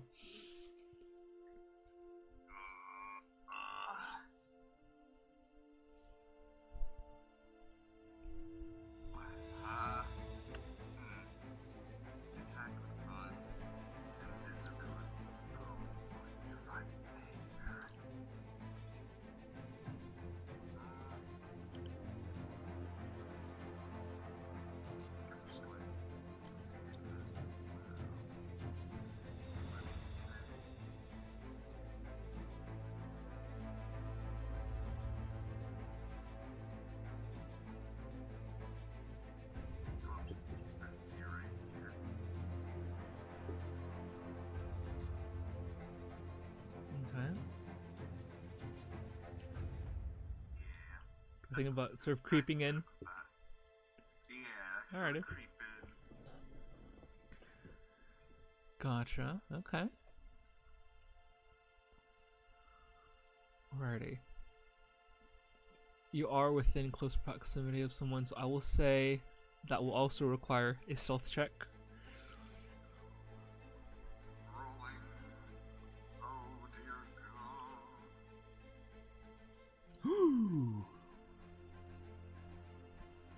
With a 6, as you approach and get closer, you inadvertently, so as you lean to the side and keep away from everyone, kick what seems to be an old candlestick holder that sort of clatters off into the distance, and immediately everyone is put on high alert with the Metal Gear Solid icon.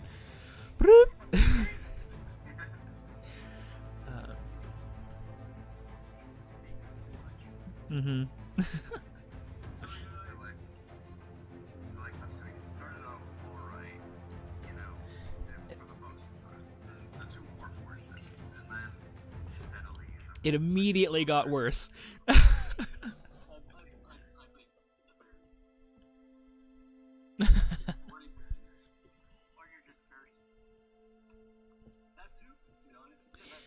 So I forgot to mention the cursed die. No, I'm kidding.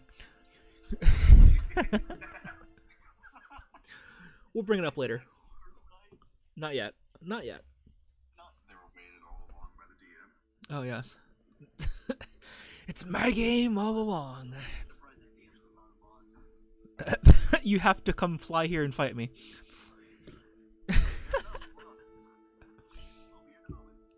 Alright, well, costs are expensive. It's going to be worth more than 50 gold pieces.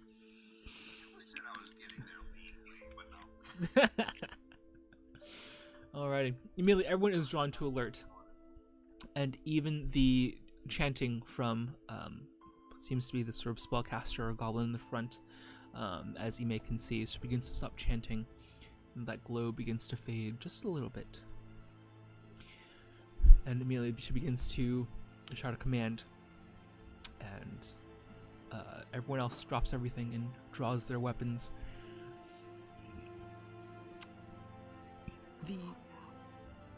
Unfortunately, we will now go into full combat.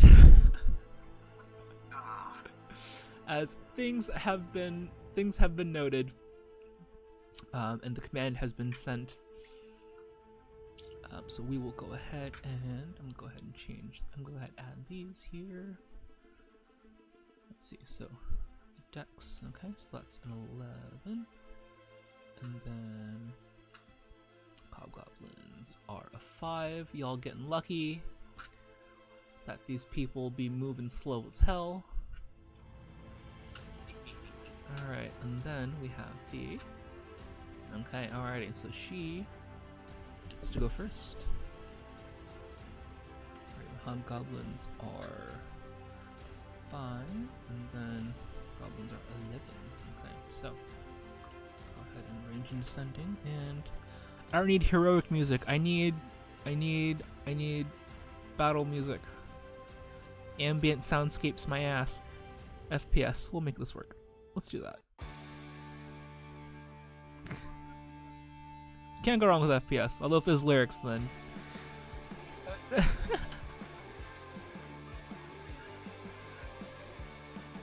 Oh my god.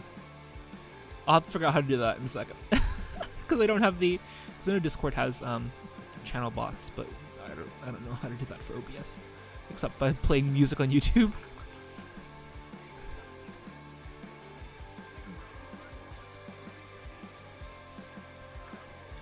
Is it? How are we? Do you enjoy it? Oh, I'm glad. How's everyone holding on? Everyone doing all right? Usually around this time I would ask for a break for anyone in case you need to.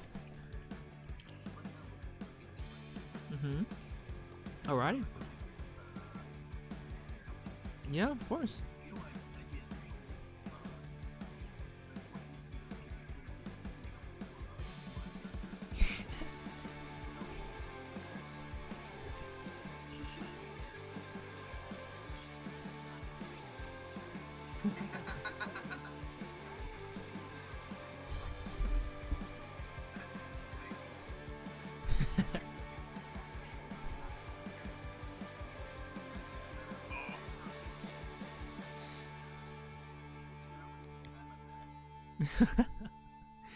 Alright, so I think before we head into this harrowing combat, why don't we go ahead and call for a quick, I would probably say, what, maybe a 10-minute break?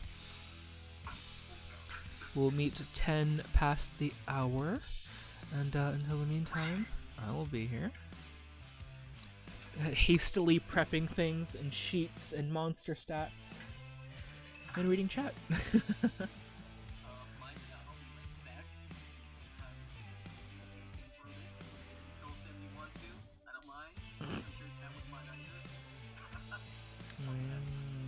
Alright.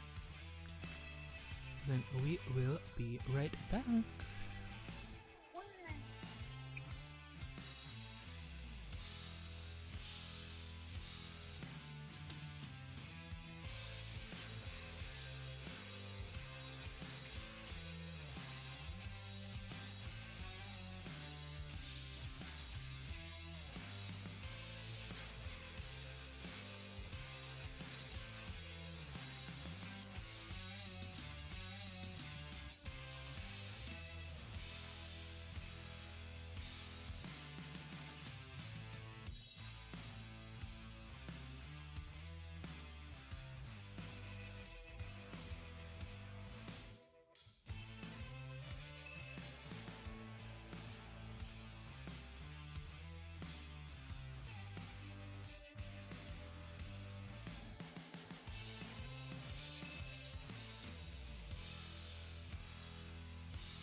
Hmm. I don't have.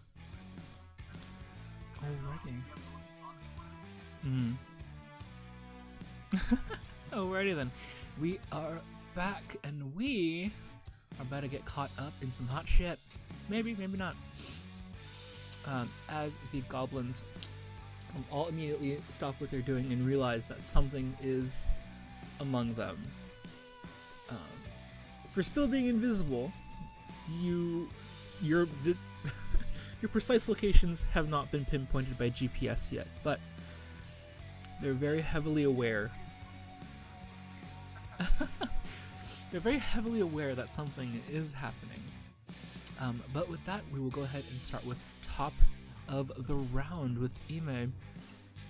See that things are being drawn, weapons are being readied. What are you up to?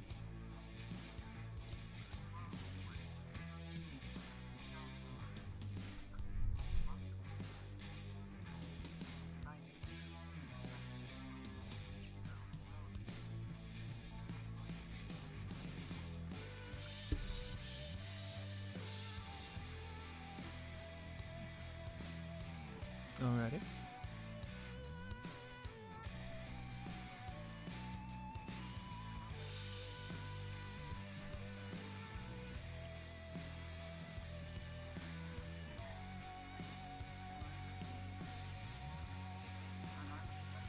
Gotcha.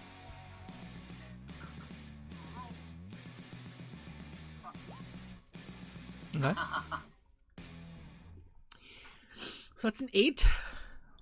Alright.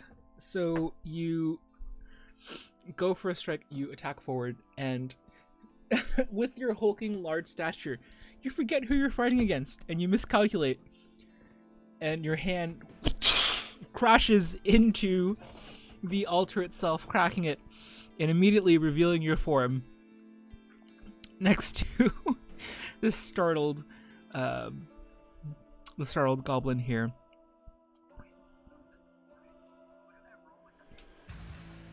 You would, so you do have a chance. You do have a chance to hit it.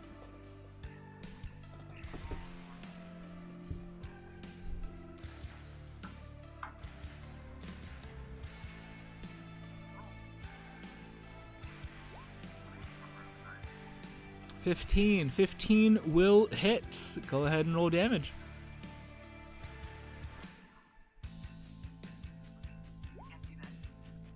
That is 9 points of bludgeoning. Alrighty.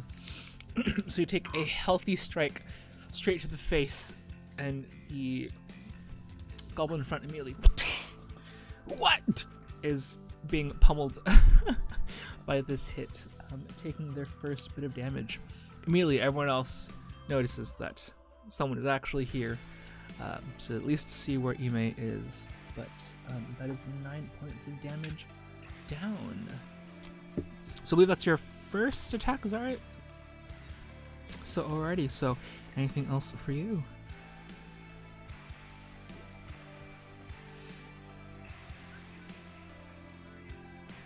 Gotcha. Mm-hmm.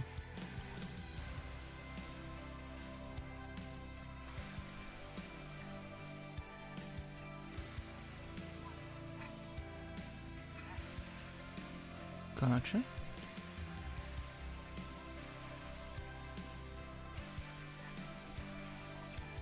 Second one is a 12. Unfortunately, 12 does miss, as now they're focused, and you go for the second swing. They duck under and are able to avoid it. The 9 and 12, yeah, so both would just go ahead and swing wildly. They're able to sort of hop back with their nimble form.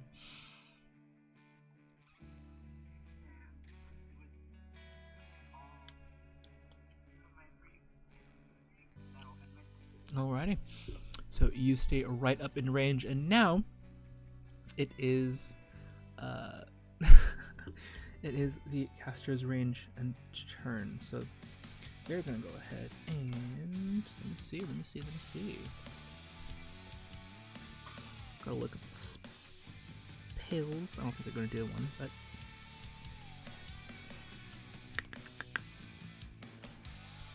alright. So from their they immediately go ahead and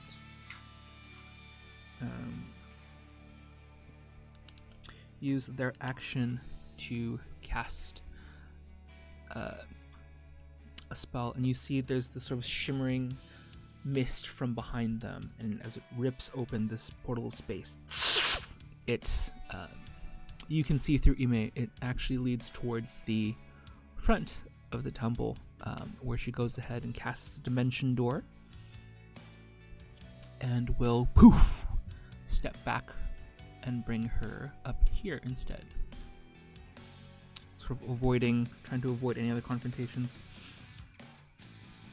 And she will sort of again just begin sort of shouting orders and giving others commands to go ahead and attack you. And from there, she switches to common in this time. So, you think you can avoid the resurrection, can you? Too bad!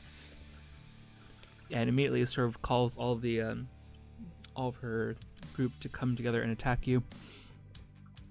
But she continues to move away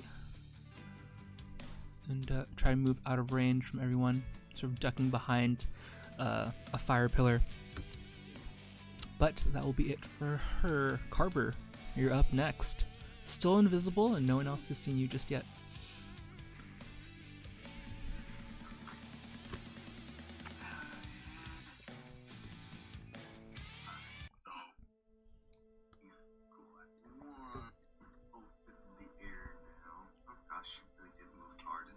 Mm-hmm.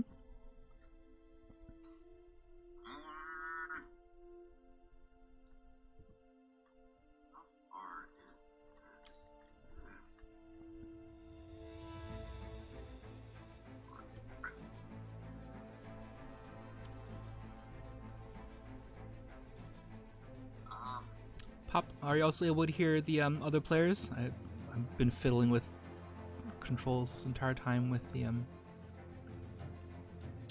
what's it called?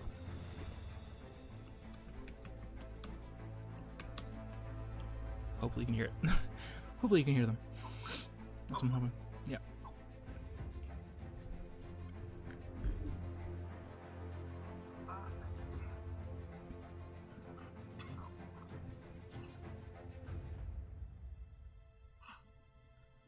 I think I'll just try and get this dude right here. Gotcha. Move up to him. Alright. And I'm just gonna give him a little sword swing. You know, just introduce him to a nice sword. Just a little, you know. Just a little. Just tap. Alrighty. You are currently still invisible, so you do have advantage, so you can roll 2 dice instead. Roll advantage on the hit.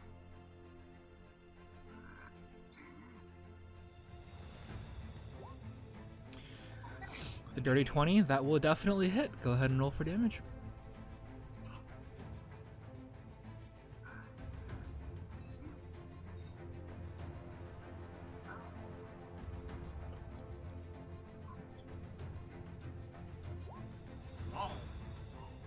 The 13, that will be a good hit of damage as you take a swing and immediately pain shoots through. Just shoots, bless whoever that was. Oh, good. Be blessed, I say! Be blessed by the promised land of TNT. I cast Divine Smite. Alright, no, I'm kidding. But the blood immediately splashes across the ground. The goblin sort of drops whatever materials it had beforehand, and is just readying his little sword or club, but is not doing very good at all. He's just sort of struggling to keep up and keep himself upright, but is still up for the time being. So anything else for you, Carver? Because I believe we are 5th level, which means you do have 2 attacks in case you want to. Yeah, I want to go again. Go ahead. So roll again. This will be just a normal 1 dice to hit since you're exposed now. 22. That will still hit. Go ahead and roll for damage. Alrighty.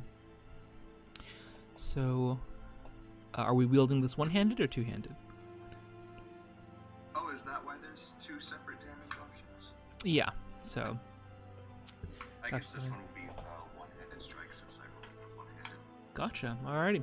So with 5 points, easily enough, the second strike kills him and is just out on the floor. Deado. Alrighty. Anything else for you? You still have some movement left. You still have a bonus action, I believe, to cast a spell or anything. Looks like I don't have bonus action, but I can that's speed, so I got 22.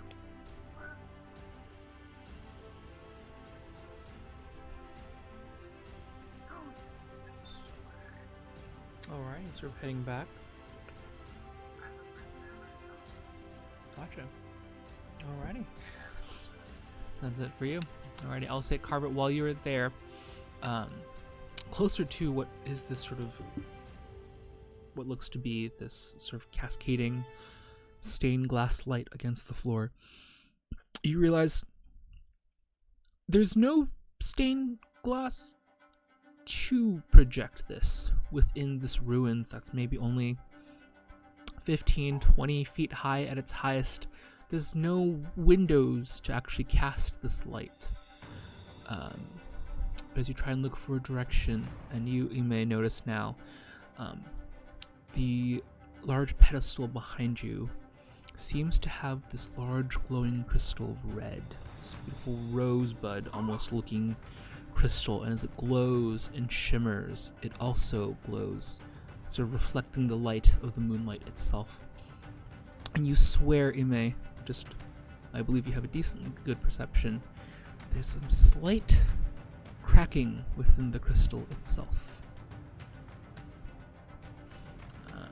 But cover with that movement, that will bring us here to our ranger buddy Zax. Zax, things are about to heat up. What are you up to?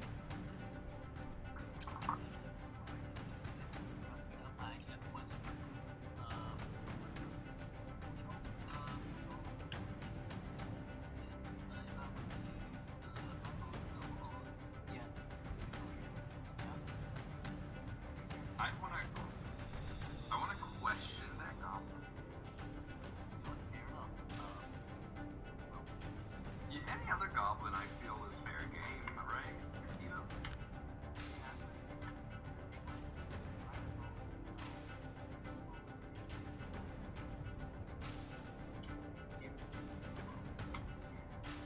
Yeah, as long as if we're in range.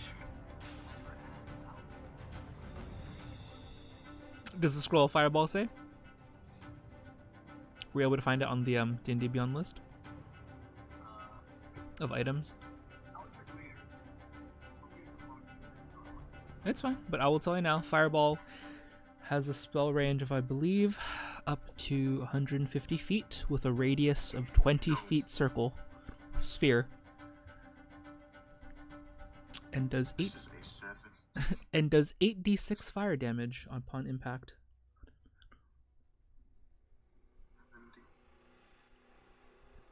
Yeah, you'd get this like entire room. Sorry, the range is you can cast it up to 150 feet away. Yeah, but the spell itself is a 20-foot radius sphere.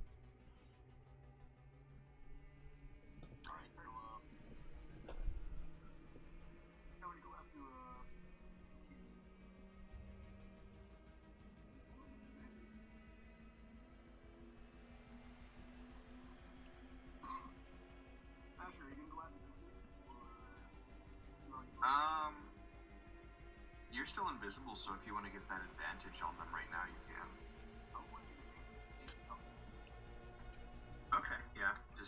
make sure he doesn't come back in. I need to get my bow. Yeah, right now, all they know is that there's two bulky metal bodies inside of them. You don't know about, even though They completely forgot about that. At the I'm 10 feet away to the left. Whip out my bow and I target this dude over here. Gotcha. 25 feet away. Alrighty, that's still within regular range, so roll like normal with advantage, I believe.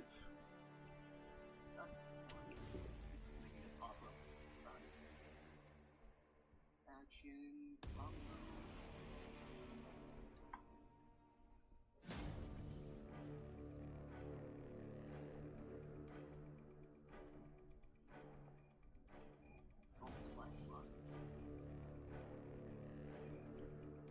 That's good. So we got a 9 and a 17. A 17 just misses as the armor it's wearing. You release the arrow. It flies across. It merely strikes, just takes off a piece of the shoulder plating, and immediately, as your form drops, the hobgoblin wheels around. Intruders! And has a clear sight of who and where you are. But remember, at 5th level, and for attacks, you do have a second one available.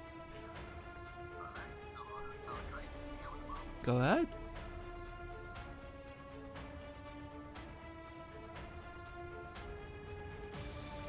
.22, that will hit. Go ahead and roll for damage.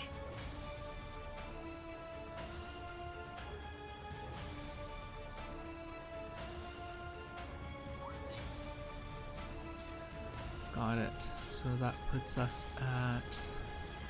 We're counting Colossus Slayer. Okay, so that's 15 points, I believe? Gotcha. So 15 points, immediately dealing a very heavy hit as it lands into his gut. You can see it's sort of shoved deep within, and he's sort of wincing a bit from the pain. He is not looking too hot, but is still up at the moment. Anything else for you? So Zach's... Yeah. You still have some movement and a bonus action if you have anything you want to use.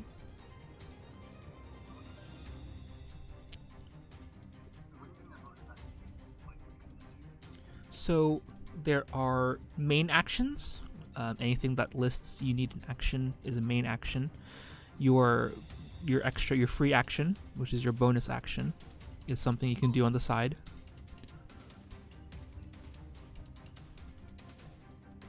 So anything with 1 BA is what you're going to see.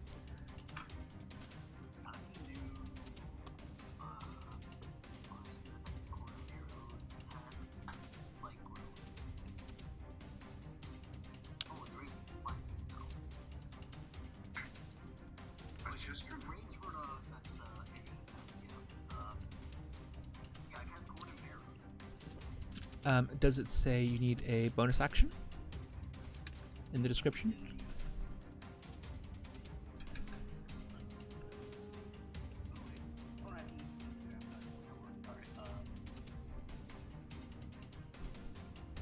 So you can look on the list, yeah. The casting time.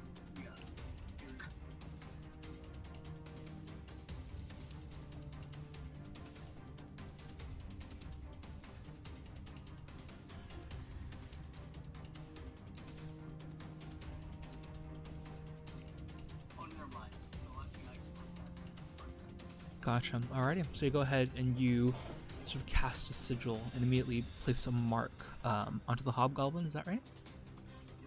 Gotcha. Alrighty. So it is marked. This sort of eerily, slightly blue smoke marks it. No. So when you cast Hunter's Mark, nothing happens. It's only when you deal damage, the mark will do extra damage for you on top of that. Yeah, that's alright, it happens.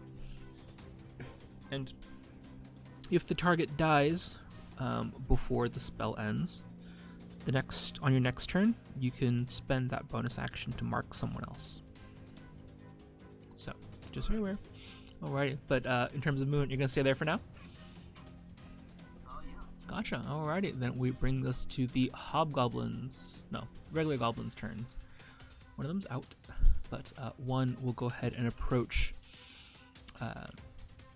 Carver here, wielding a short sword and sort of jumping up to try to reach and attack you. So that will be a. Let's see here. Let's do a. Yeah, let's do you. Ouch, that is a 5 to hit. That clearly doesn't hit as he swings up and the scimitar, the sort of just rusty sword, just bounces off as he lands there. He goes,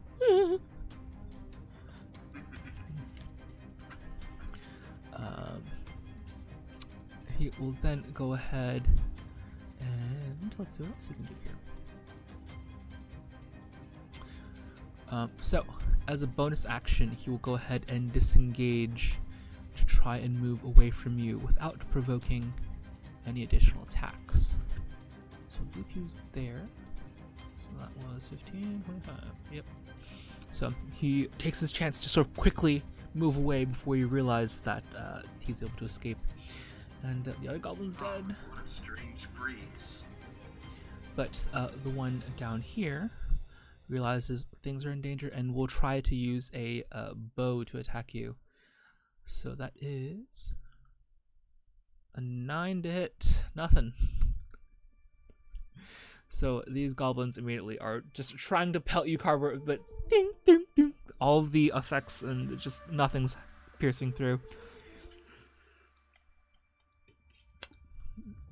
Unfortunately, that's it for them. So the hobgoblin will continue to move out and try and get away from the metal monster. And from this distance, does see you now, Zax. But you're currently facing off the other hobgoblin there. With the goblins ending their turn, we are now at the hobgoblins. They are branded and ready. These larger, properly kept weaponry. This one charges forward up to about there and immediately takes a swing with his two-handed sword. And we'll go ahead for the natural 20. So, with a natural 20, that means he will instead do double the damage. So we're looking at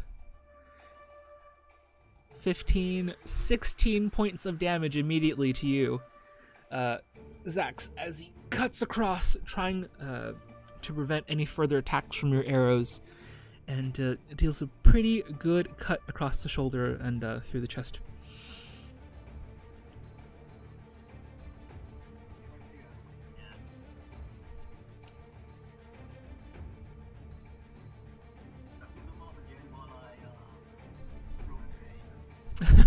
Alrighty. Alrighty.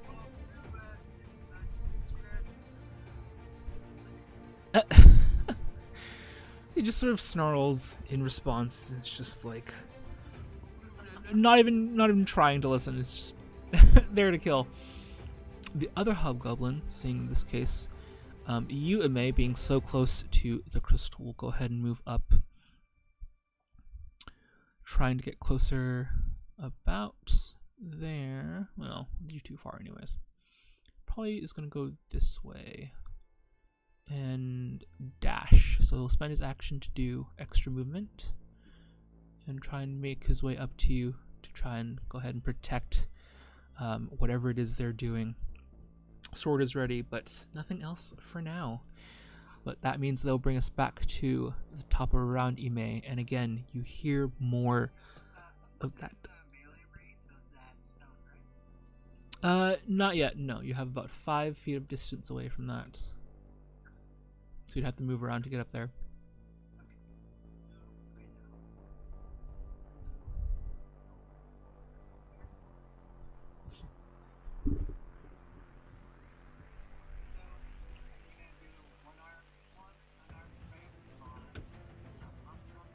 Gotcha.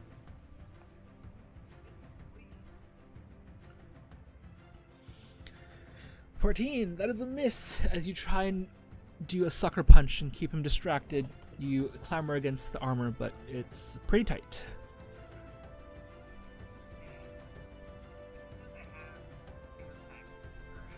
Mm-hmm.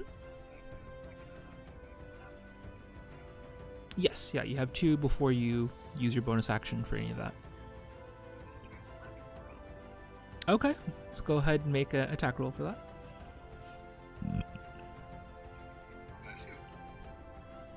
Okay, there we are. Thank you. That's a 19. That will hit. Go ahead and roll for damage. Okay. 9 points. Alrighty, you go ahead and try to find a weak point where that cleave is, where it's starting to crack more, and you crack into it, landing a small dent. You're looking at 9 points of bludgeon damage. Alrighty. Let's see there. So we've got that, so that. Alrighty. Doing a good hit, but it is still in a solid piece, and you see that from the glowing cracks of where it is, there seems to be this strange green glow. You can almost hear something moving within. But those are your actions. Anything else for you, kiddo?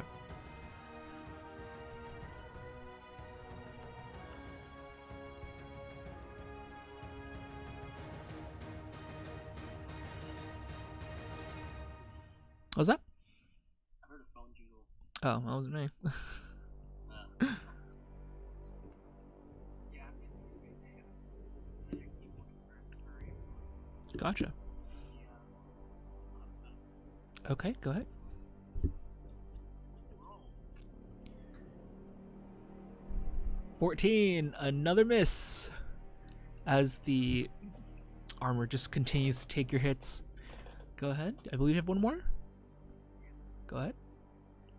16, also a miss, as the just the plated armor that he is wearing is way too thick to penetrate properly, and he just goes.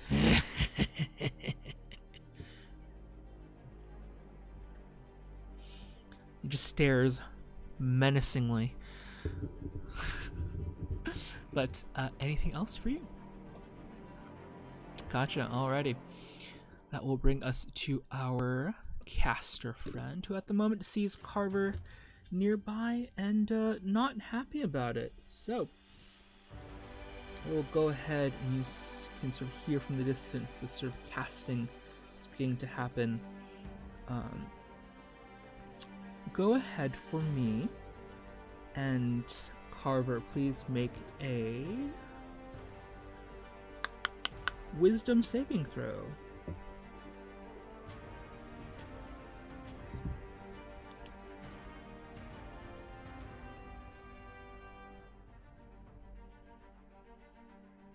With a 10, that unfortunately is a fail. Immediately, your mind begins to shift. You sort of have to close your eyes and sort of refocus. And when you look up, immediately you notice that someone is attacking your hobgoblin friends. And attacking your goblin friends, you are currently under the effects of a dominate person spell. So for the time being, whoever these strangers are currently fucking your shit up. And you gotta stop them. Who am I? Exchange me goblin friends, huh?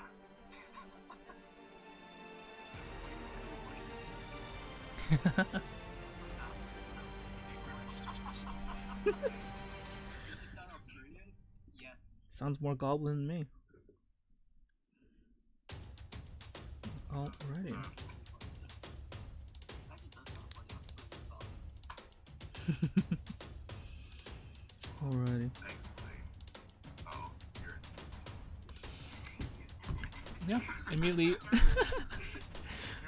I mean, you can hear within your mind the whispers of the caster. Just take them and do not let them escape.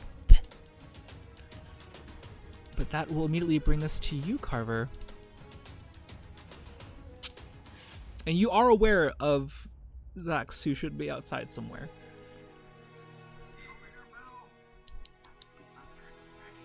So if I'm being, this is not my fault. Don't blame me for that. Wait, that's a lot more. Alrighty. Well, you can't go straight through a wall. Not that I know. Oh, yeah. But in Well, order I to reach could, him. hey, I could, I'm a robot, aren't I? I could Kool-Aid Man through it. You... I can't deny that. You are going against a weak wall. I will say, for that instance... How do I want to do this? Okay, I'll say, if you want to break through it, you will need to use your dash action first. So you won't be able to attack, you'll just need your extra movement to bust through the wall first. Okay, that gives, that gives our boy some more time to prepare and run away or do something to stop me. That's alright. Alright, go ahead. So we'll go ahead and call this a, I'll say this is an athletics check. So go ahead and roll athletics, see if you can just Kool-Aid Man through the wall. I'm so sorry. 16. It's a wall. But no wall can match the delicious red-flavored Kool-Aid Man that is Carver as he crushes through. Oh yeah! Zax, you hear from behind just the crumbling of stone behind you, and immediately your friend is here, and he has red eyes you did not see before.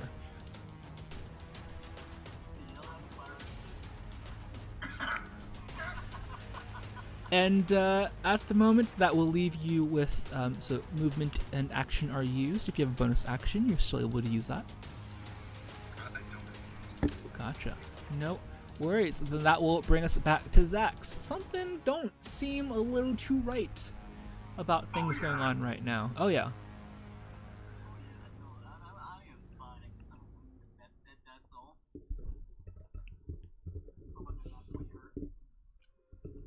Not like that 20's stable. Okay.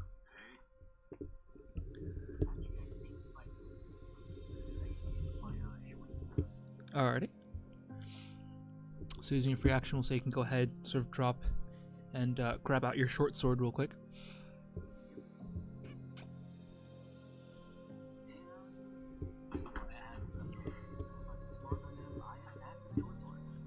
Gotcha. Go ahead. First attack.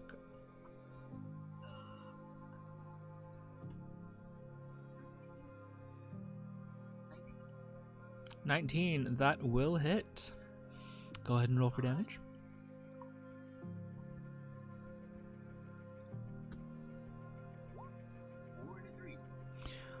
Alrighty. So that would be 4 and a 3. Okay. So I believe that's 7 points plus 3. Yeah, so that would be 10 points, I believe, total. So 10 points of damage goes straight through this hobgoblin again as you slash once more from beneath. He's not looking good. You can see the wounds are beginning to take some heavy tolls. He's staggering a little bit, but he's still up and focused on you.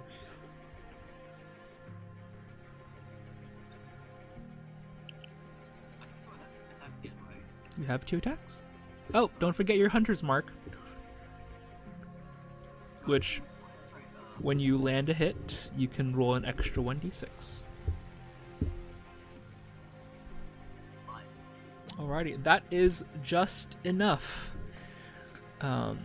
As you land the attack, you can see that this sort of smoky blue mist immediately sort of sucks in and almost like infects and attacks him with 5 points more of damage. Well done.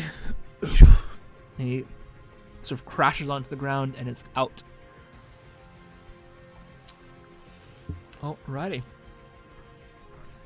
So those are actions.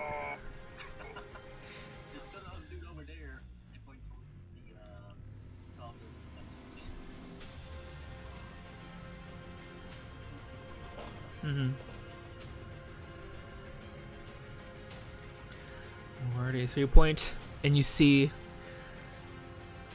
Zax. How do you respond to this sudden threat? Or if you know, oh sorry, Carver.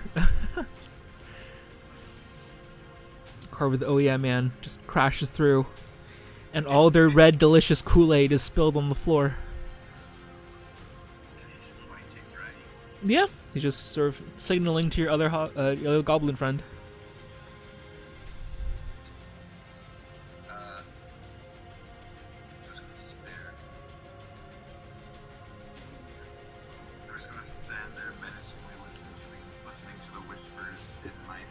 Oh yes.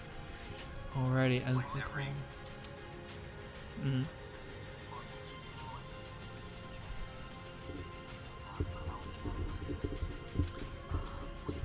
Yeah, it would be. Yeah, you would have to use an action to make some sort of check. So you still have your movement though.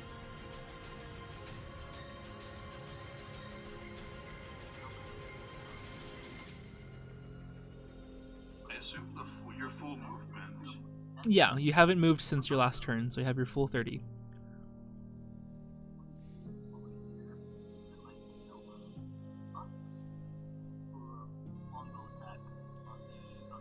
Gotcha. Alrighty. So as you leave and turn around the corner, Carver, you see a moment to make a strike. You have the opportunity to make an opportunity attack when he leaves your attack range. Will you take it? What is the voice telling me to do? I mean, it told you to go after them. Then yes. Go ahead, make an attack roll. Just one. You know what? I'm thinking like a goblin here, so I'm forgetting about the long sword. Oh.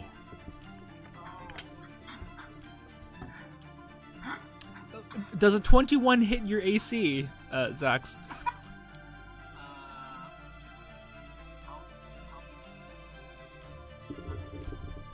So you're beyond this, a little shield next to your initiative, but it has a number in it.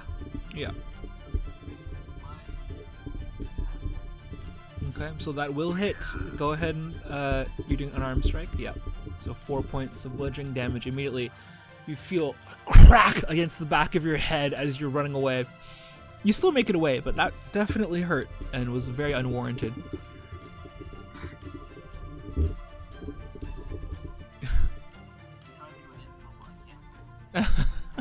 The brain damage is too far. I like how every D&D game I play, I end up with some form of voice in my head.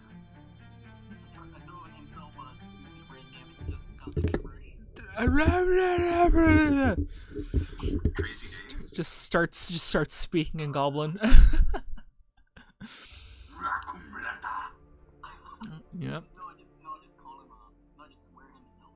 There you go. Alrighty. So that will bring us back to our Gobbo friends. You can see that the caster is beginning to speak new commands to them, and the one behind you, Carver, instead goes ahead and returns back. They go ahead and return back into the temple itself to support whatever's going on. This will be a hard. It's gonna be a hard one. So we have. Yeah, that's not gonna. Ooh, how far are you actually? Let me see. You can be visible through this. It's just rubble, and that's also there too. So I'll say this one, seeing that they're close to the crystal, the far goblin sort of takes a shot with his longbow towards you, Ime. There's a 17 to hit.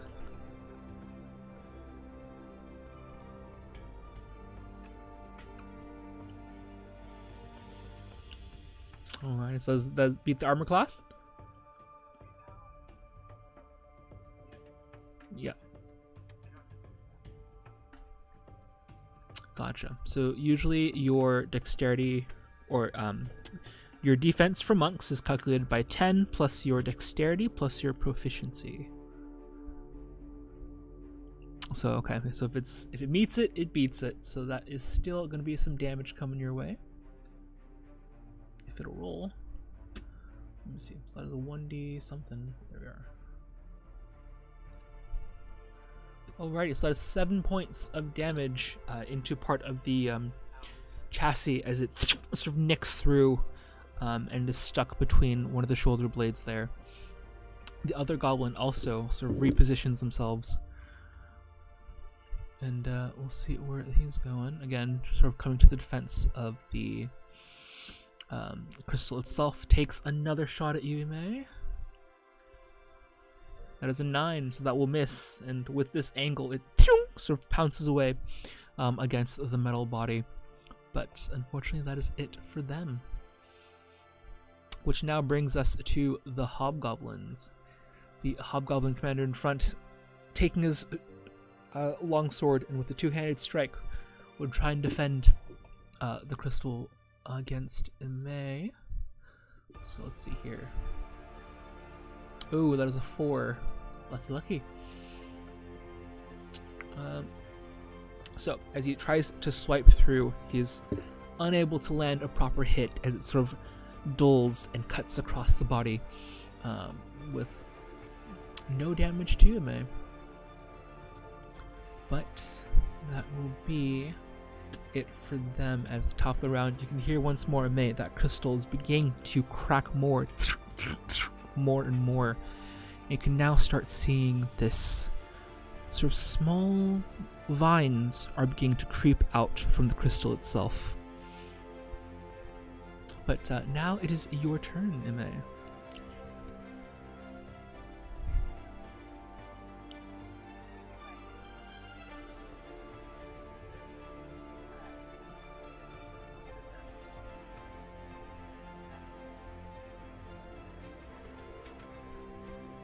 Yep, that'll hit. Go ahead and roll for damage. 6 points. Alright. That will bring us down to that. Let's see here. There we are. Alrighty. So that you're definitely doing more damage as you pound away. Chunks of this crystal material are starting to fall off and break pretty brutally against the floor. But the vines continue to grow and sprawl out slowly.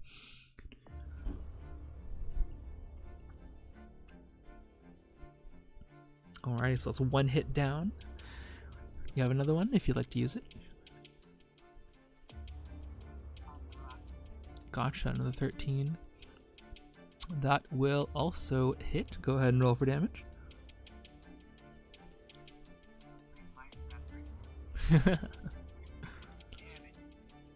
Four points. Not as much as before as you hit towards the base and you only knock a smaller chunk off the way. But you see, again, as it continues, more and more of those vines begin to wrap around it. And you see the crystal beginning to actually dull a little bit. But those are your attack actions. Anything else for you?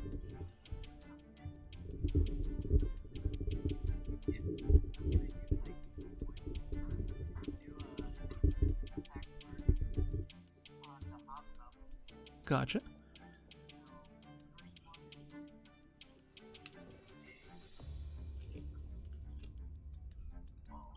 Nope, that is a miss.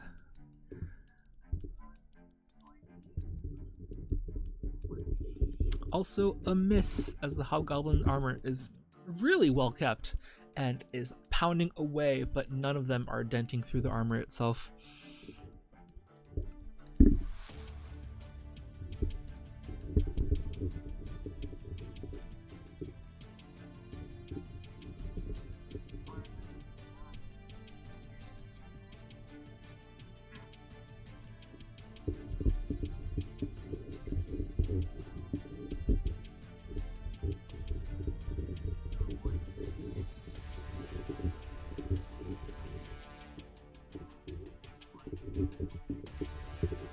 Gotcha.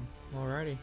Taking your full movement, you decide to go ahead and avoid any further damage and pressure from this goblin, or this hobgoblin. But as you move away, he uses his reaction before he gets out of range. Before you get out of range, Ime, to make one last opportunity attack on you. as he swings out. That is a 16. Does that beat the armor class? Yep, then that will do it. So that is another... Let's see if it'll roll here. It won't roll here. Okay. So that is a D10. Alrighty, that is 7 points of damage to you as he's able to slash across some of the back circuitry and into the back plating of your lower back. But let's see there. Okay, so that is action, bonus action, and movement. I think that will bring us now to the caster here, who now sees things are finally turning their way. With that, they go ahead and let's see what they'll do.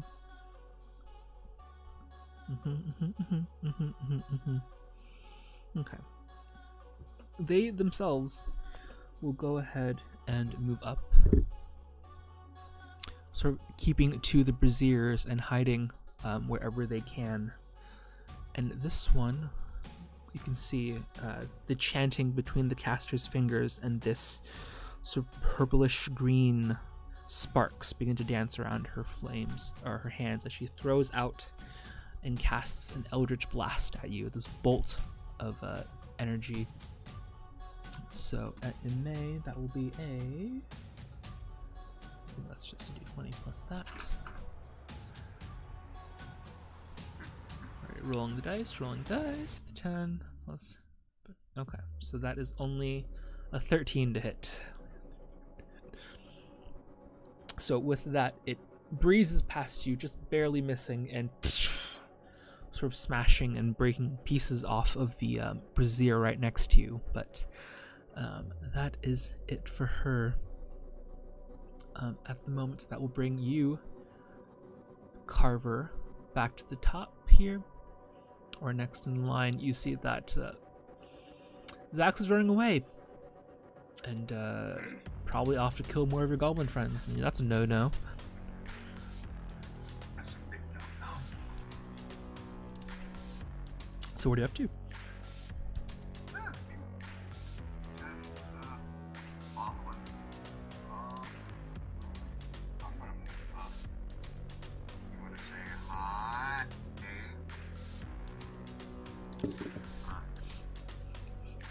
And then, still with the mind of a goblin, I'm just gonna pound. Alrighty. Oh, Jesus Christ. That is a 20 to hit. Does that hit, Zach? Yes, it does, I believe. Okay, that's another amount of damage. I think that's another 4 points of damage just from the strength check, so, or from the strength score.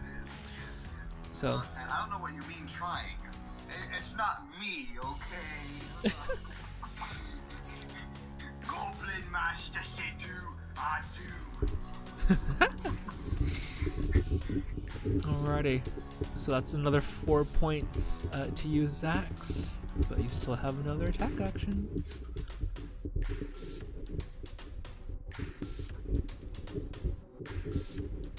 And I think Carver wants to smash.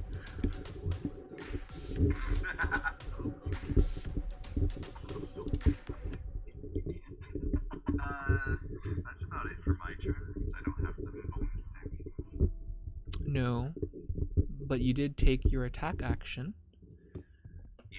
And remember, you've got more than one. Goblin, remember that. Well, you're not the mind of a goblin, you're just under... You're just Like under... a goblin. Yes, you're just under goblin control. So what killed a person casts a spell will still be over. I mean, you can definitely assume so, yeah. Yeah, okay. Should I use a fireball on the person who casts a spell? That would be fireball on it, but if you feel like you want to go. I mean, it would be pretty funny.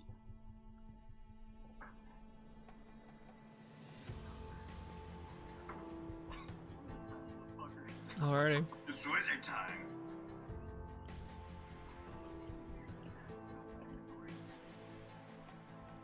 Oh no.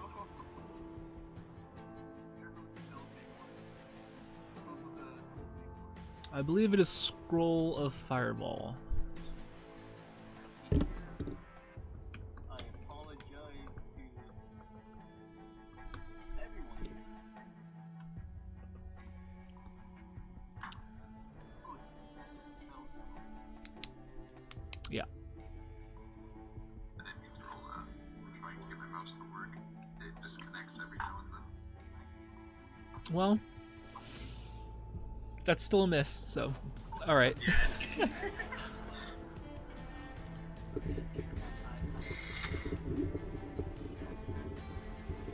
about to be fireballed in the face. Let's go. I can take it. I'm Aw.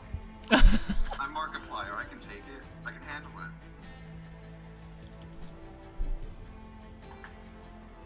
Alrighty. So you want to go ahead and cast the spell, right? Onto Alrighty, so I will go ahead. I can help summarize that for you, because within the scroll there's a link to the fireball spell. But anyways, you want to cast it on the caster, right? Alrighty, so you want to do that, and to let you know, you can place it anywhere. So you have about a 20-foot radius of a circle. Let me see here if I can just something about like that of a radius, a little bigger than that. So this is the area of the spell, so you can figure out if you want to hit that, if you want to hit something else, if you want to hit 15 feet.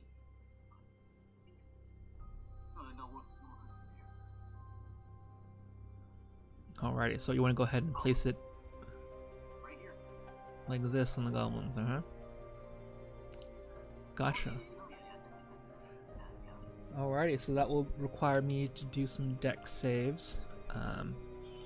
So if you look at your spells tab, Zax, you should see on the top there should be something called a spell save DC. Do you know that number?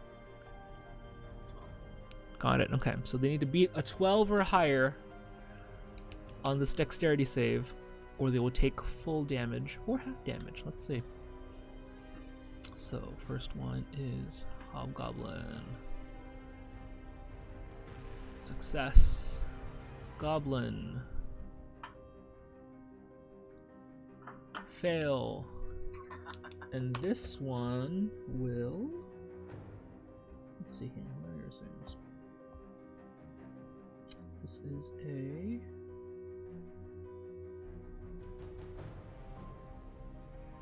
Failed. She gets a 5.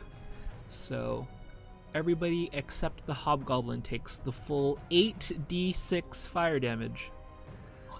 So go ahead. If you want to use the custom dice roller, yeah. So you just want to go down to advanced dice roller, and you can change the number of dice you're rolling and the size. Oops, no, that's me.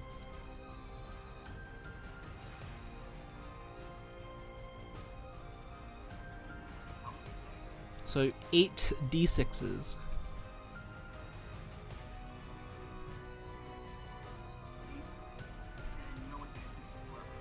No, this is just the damage itself.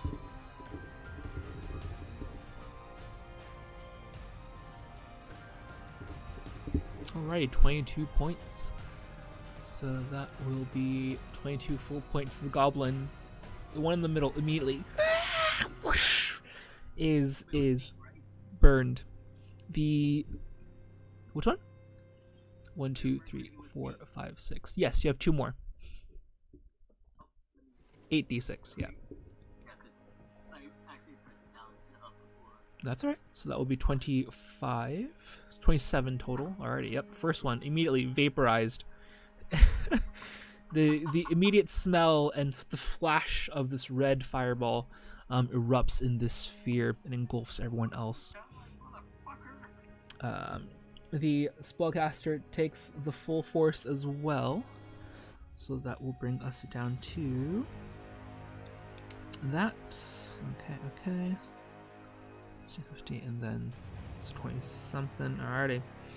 Not looking too hot herself, as she's immediately parts of her body, most of it just singeing. See, the armor that she's wearing is burned off. It's not a pretty sight for her. And the hobgoblin, luckily with enough plating, is able to sort of avoid the flash and only takes half damage. Just parts of the leather are seared, and you can see the armor blackened, but he is still good to go. So half of that would be probably about that. Alrighty.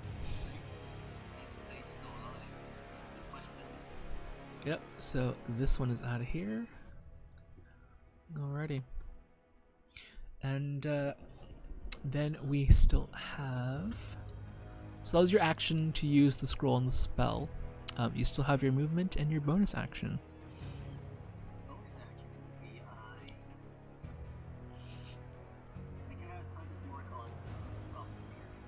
Gotcha, so you bring it back and reuse the spell and remark the second goblin down here. Alrighty.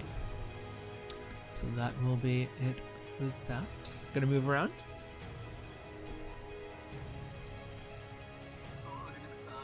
Any movement? Yeah, you still have your movement.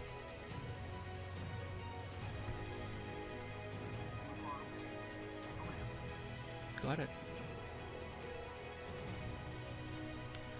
Alrighty. You see that Zax is continuing to try and run from you, Carver. And you don't like it. I'd like to ask you to make an attack roll, please, with your reaction. Alright. Carver's getting a little antsy now. Mm-hmm. He's not liking this. He's not liking this at all. He just remembered he has a sword. Mm-hmm. No. 18 will still hit for the damage. Go ahead. I'm trying to think of a Lord of the Rings move. Also, did you distribute your potions at all, Zax?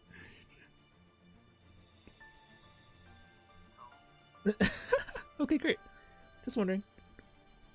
You shall not run! It comes out the most weirdly auto-tuned. Alright, that is 8 points with the longsword as another slash across the back of the leg, Zax. I have done a total of about 16 damage to you. That depends. Well, you had the 20 temporary, right? Mm-hmm. Is that Nox? No.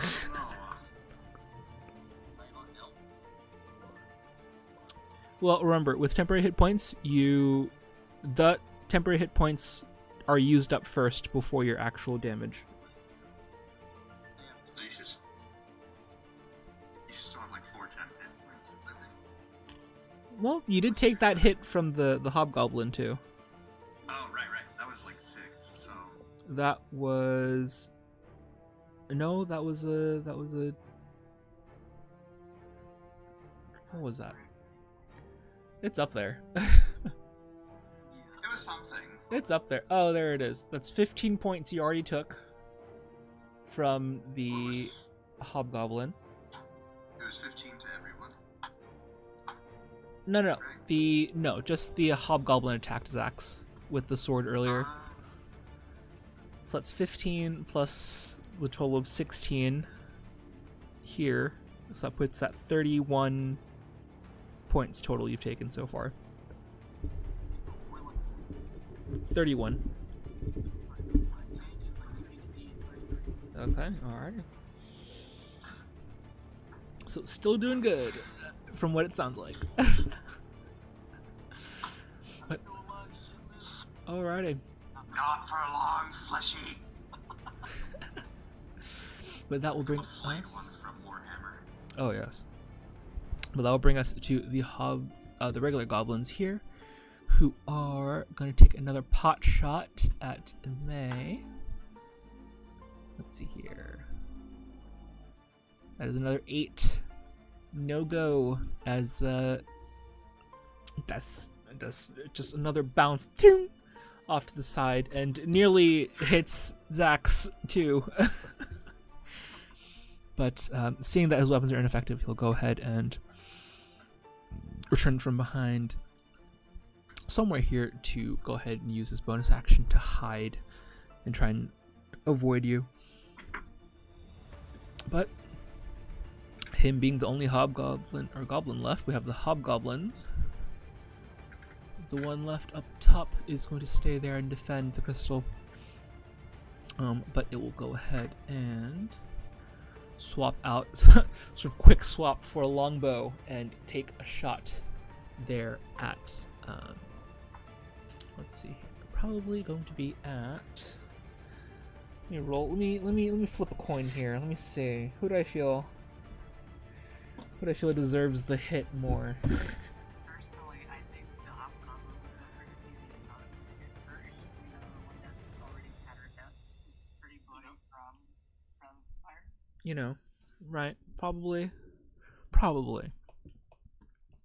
So let me see, that is or I will let our fellow goblin friend Carver roll me a d6, please. We'll go ahead and have Carver roll me a d6 instead, see what happens. Okay. Odds for May, evens for Zax. 4. Zax, we're taking a hit. Something about being fleshy ain't good, but that is a 10 total, so that's a lucky miss. As the weapon tries to make a strike, it clatters against the distance, striking into one of the pillars. But that will bring us here to the top of the round, and you again, now everyone else can feel the slight trembling and tremor as something is beginning to disturb the shrine itself. And from behind the hobgoblin, the crystal begins to continue growing and cracking, and more vines begin to suddenly wrap around all the columns and pillars. You see it immediately breaking and crushing things around it. Something is happening, and it's happening soon. But for now, that is the top of the round with Ime once more. Well, let me see. Let's see, since we're here. Yeah.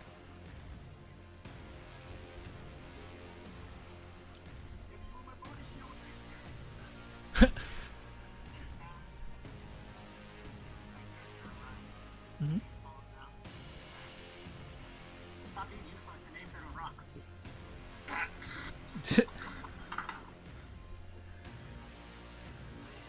Speech 100.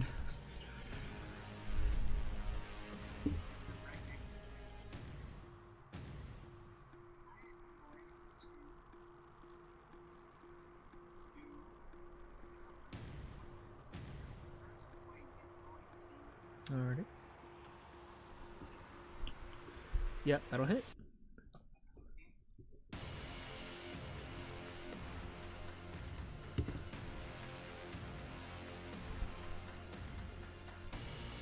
Six points. Alrighty, go ahead.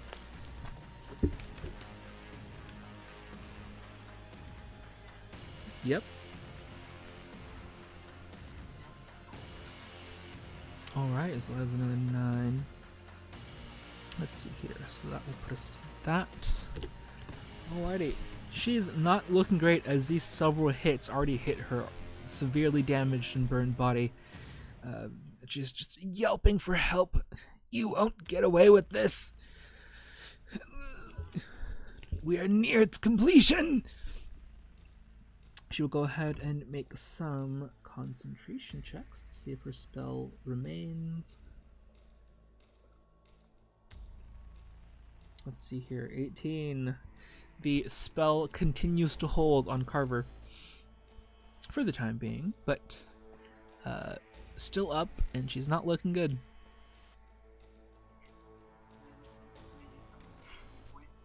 Mhm.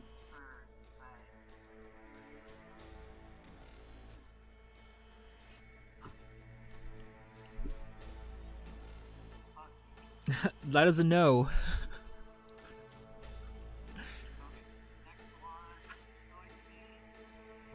You are kidding. Ooh, Oh my god. 2 natural ones right at the end. That is The curse no. has latched on to me. The curse Yikes. latched on to me. I Ye- should have punched him away when it But that will bring us to Ms. Caster here, who now is quite upset that you've interrupted her for all this time.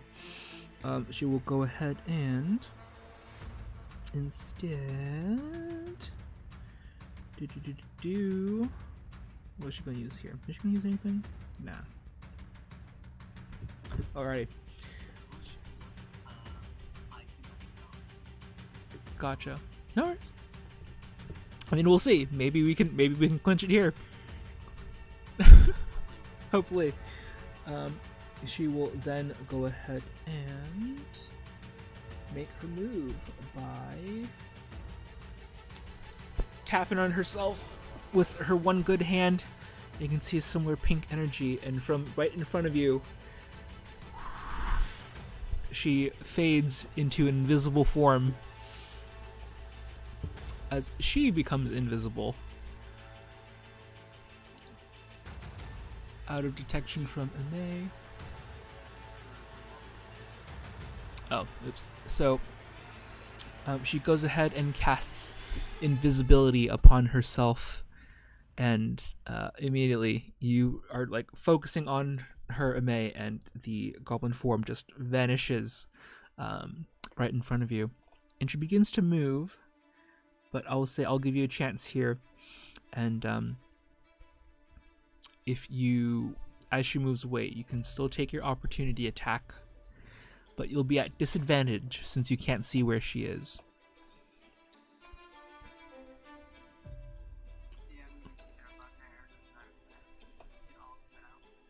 Oops. So, you have a chance here as she moves away. You're not sure where, you can't see her, but you do have a chance to roll at disadvantage for a opportunity attack to still hit her.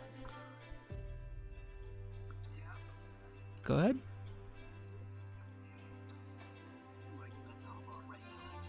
Gotcha. Alrighty, no worries. That's alright. Oh, good, I'm glad. Hopefully you won't die. That's all. We'll let you know. Alrighty. Thanks, Dick. Thanks for playing. Alrighty. See you around. Bye. Alrighty. So that leaves us with 2 of us here. So yeah, if you want to go ahead and see if you can get that next strike in. So basically you can just basically do another unarmed attack with disadvantage.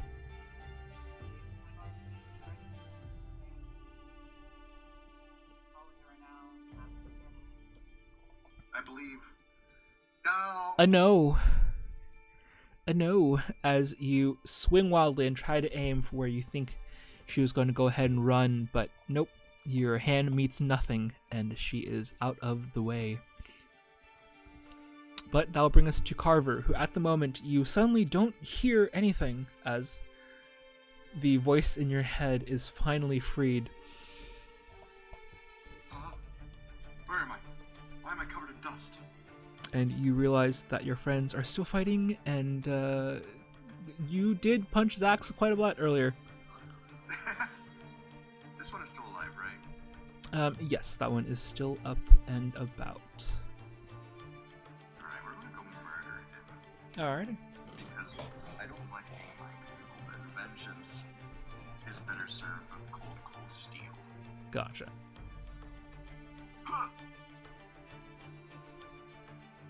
13, that will hit.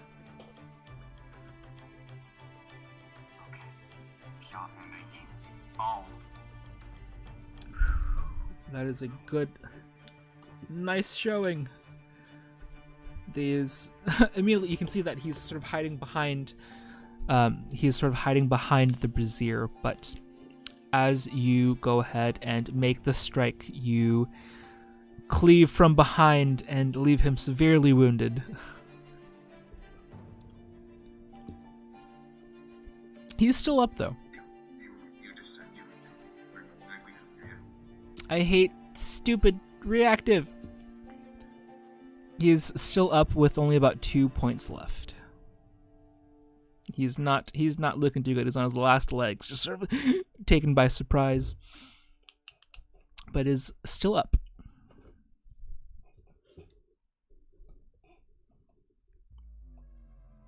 And you still have your second attack. Like I said, cold steel. That'll do it. Go ahead and roll for damage. Get critted. Get max damaged. Oh yes. With that, how would you like to end this goblin's short life? I want to cleave my sword into his neck and then use my bare hands to tear it the rest of the way off. Gotcha. You just immediately go for a fatality and with your disgust of fleshies and goblins, you just tear them to bits like paper. And this one is down for the count. Alrighty here, so you still have some movement left, I think, and you still have your bonus action. 10 Monte left. So let's just go over this corpse there so I can just rest. Yeah, that part's okay. Yeah, I'm good. Alrighty. So that brings you up forward, and let me see. I need to readjust this so people can see behind us. There we go. Alrighty. As that happens, we're gonna go ahead and have Zax here. Zax, luckily, has healing potions on them, so I'm gonna go ahead and have him pop one before worse things happen. So with a bonus action, he'll go ahead and recover hit points.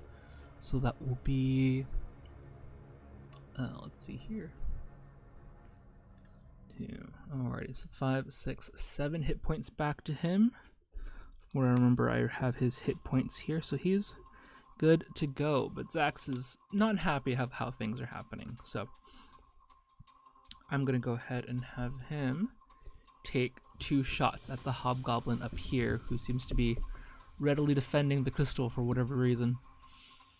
So that will be a, let me see here, a D20, 1 plus 6, I believe. Yes, that's right. 12, that is a no. And a second one, 17, also a no. He's not doing too great, as all the hits to his head have just got him a little woozy, and he's unable to land the 2 hits on the hobgoblin being defended. With that, he continues to move. I'd say he's a little wary of you still, Carver, since he doesn't know if you're still possessed. So he will go ahead and move away a little bit more, try and find some cover here. Goblins are out, which means we are back at the hobgoblin's turn. Let's see here, everyone's at a bit of a distance. I think he'll go ahead and focus on May, who he can only see here at the moment. So with another longbow shot at a 14, I believe that misses. Yikes. So another shot glances against the brazier and the fire pillar, but no hit there as he remains and keeps himself between anyone and the crystal.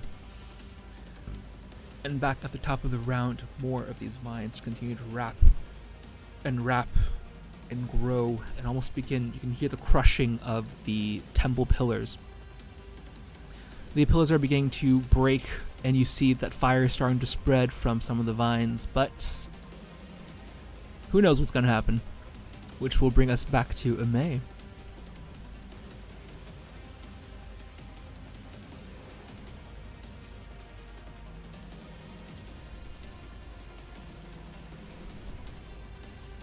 Gotcha.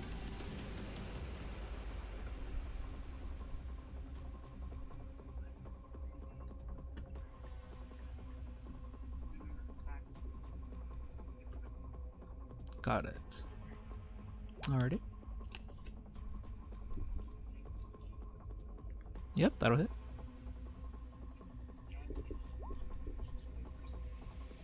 Gotcha. Okay. That'll bring us to that. Another strong hit. Now that the vines are beginning to sprawl out and the crystal's breaking, you see it's much easier to damage, and it's breaking off more pieces. Most of it is not intact anymore. There's only a little bit of it left.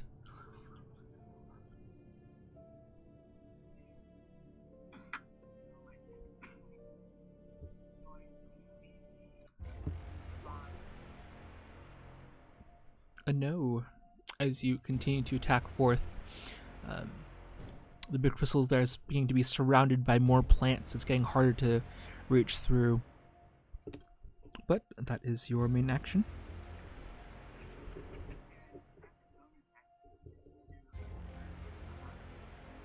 Gotcha.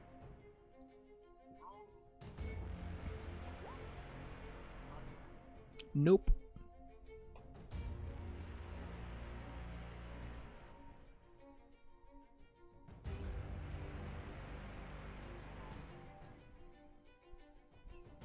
Is that 2 on strikes? 1, 2, 3, and 4. Yeah, alrighty. That will bring us to the spellcaster, who at the moment is hidden and staying away and trying to stay quiet from the injuries. But as far as the few moments pass, nothing seems to reveal her location. She remains hidden for the time being, which will bring us back to Carver. So she's hidden right now, basically, right? Yeah, so you're not sure, you haven't seen her since her token I left there, just so I wouldn't have to move it. Yeah, okay, so I can only see this dude. Yep. Would I be able to roll a perception to try and find her? Yeah, absolutely. Alright. I know I have a negative one on you. You've done me so bad the rest of this entire game. Please. Please. Heart of the cards. Ooh! Oh my. At a natural 1, that is a -1, so a 0. Nope, you are enraptured. You see all the dangers that are coming down. The vines are grasping, there's fire starting to spread. Something is coming, but that is more important than wherever the hell, than whatever thing was catching your attention before.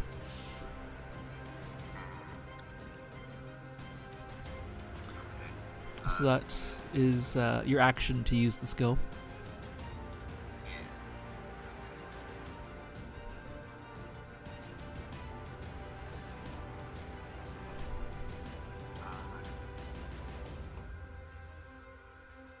I guess I'll just use the rest of my turn to just get into the center right here.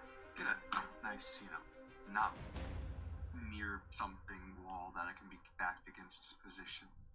Gotcha. Alrighty. Yeah, you can move directly through. Sort of darting in, trying to remain away from any dangers. You will approach forth, and that will bring us to Zax, who at the moment is still hiding, but is still within range. He will go ahead and train another 2 arrows knocked. One of them at the goblin, or the hobgoblin here. Let's go ahead and take a look. Let's see here. Where did I put you? I think I do have to change the bitrate on my reactive, because it's not picking me up. So that was a 12, and he has a +6. That is an 18. That will hit him, finally. No, just kidding. He's already taken some damage. So, all right. I believe a longbow is a D10 or no, D8. What are you? Who the hell are you? Yes, you are a D8. Yep. Okay. Let's see here. 7. Ooh, that's a good hit. 7 plus 4, so that's 13 points of damage. Not looking good as the hobgoblin, distracted, is taken by surprise, and you see the arrow sort of sticking out from the side of the breastplate. He's not looking great. That was a pretty big blow, but he's still standing up, which means a second strike to finish him off. Maybe. Let's see. 6 plus 6. No, that won't do it. With the 12 to hit, he continues to strike forth, but nope. The breastplate turns and he glances off once more. But I will go ahead and bring it back to the hobgoblin's turn. He sees you trying to approach once more, Ume, and will take his long sword and go for a strike at you. Oh, with a 6, that ain't happening. As he cracks back and it literally just bounces off your back plate. But he remains there as he tries to figure out what to do next, as he's left alone. But that will bring us back to you, Ume. Not much time left. Most of the vines are beginning to sort of reach out and grab into the walls. What are you up to?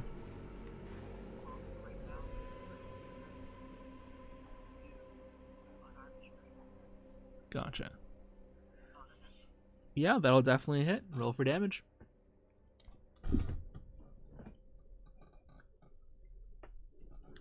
Six. You crack through another big portion of it, and there's not much of it left. You see that the sort of core of where it is, of all these vines, seems to be this large seed that's sprouting from the crystal, and with each hit, it's beginning to blacken and darken and weaken all of the roots. It's not gonna last much longer, you don't think?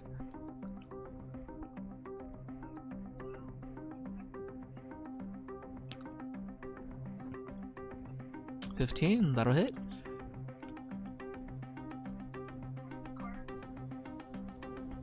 Alrighty. With that, how would you like to do this, Ume, as you successfully break through the last bit of the crystal?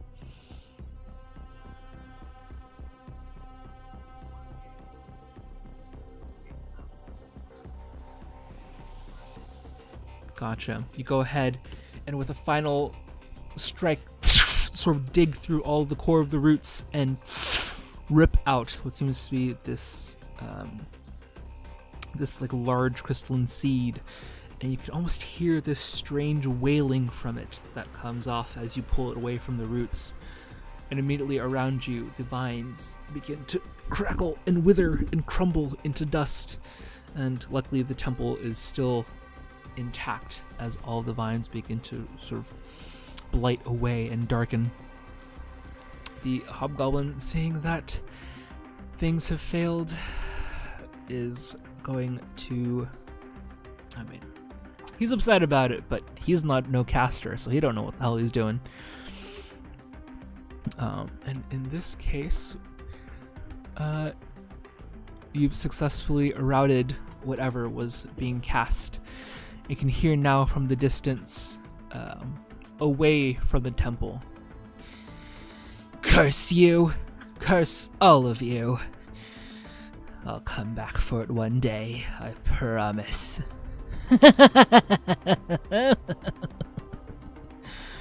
And immediately abandons, or at least you assume so, the temple for now. But with that, the hobgoblin immediately surrenders, seeing that things have backed down. Alright. No need for extra killing.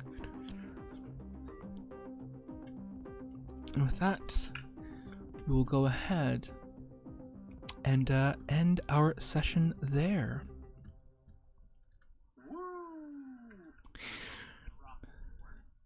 Oh, yeah. So, with the successful routing and surrender of the goblin forces, you're able to return back in peace to the city of Lamedo. And with it, finally, the peace of the citizens themselves. Lena very handsomely rewards you for your efforts. Again, the 500 gold pieces allotted to the three of you. And upon return, the seed has more questions, but it will all be revealed, hopefully, in due time. So, how did you like it? I liked it. Oh, I'm very glad. I was like helping new players find fun in D&D. Ooh, I know it's a long session and usually as janky as it gets. Hopefully we'll have less issues moving forward. But, well, that's it for me. And thank you again, Asher. I will thank Dick personally as well, and thank Keto for joining me in our little shenanigans. Other than that, that is it for me. Say goodbye, folks. Bye. Bye. And where can you find us? Anywhere on Twitter. Maybe not on the dark side of it, but maybe not. You guys. Oh yeah, that's right. Again, follow us all on Twitter. I am Alden_WG. Asher, what's your handle? So people can find you. Let me pull that up real quick. I think it's just missing only one portion of my. Yeah, it's Asher Cormac. Gotcha, alrighty. And Keto, where can they find you?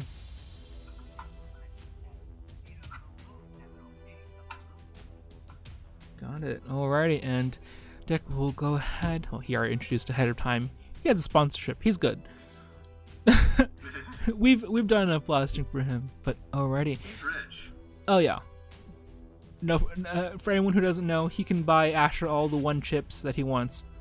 So Yeah. we'll get you a few just in case. And I'll be there to watch, in case all hell breaks loose with your mouth. But that's it for me, and well, you guys have your own streams to stream. I'm gonna get out of here for now. See you guys. Bye. Bye.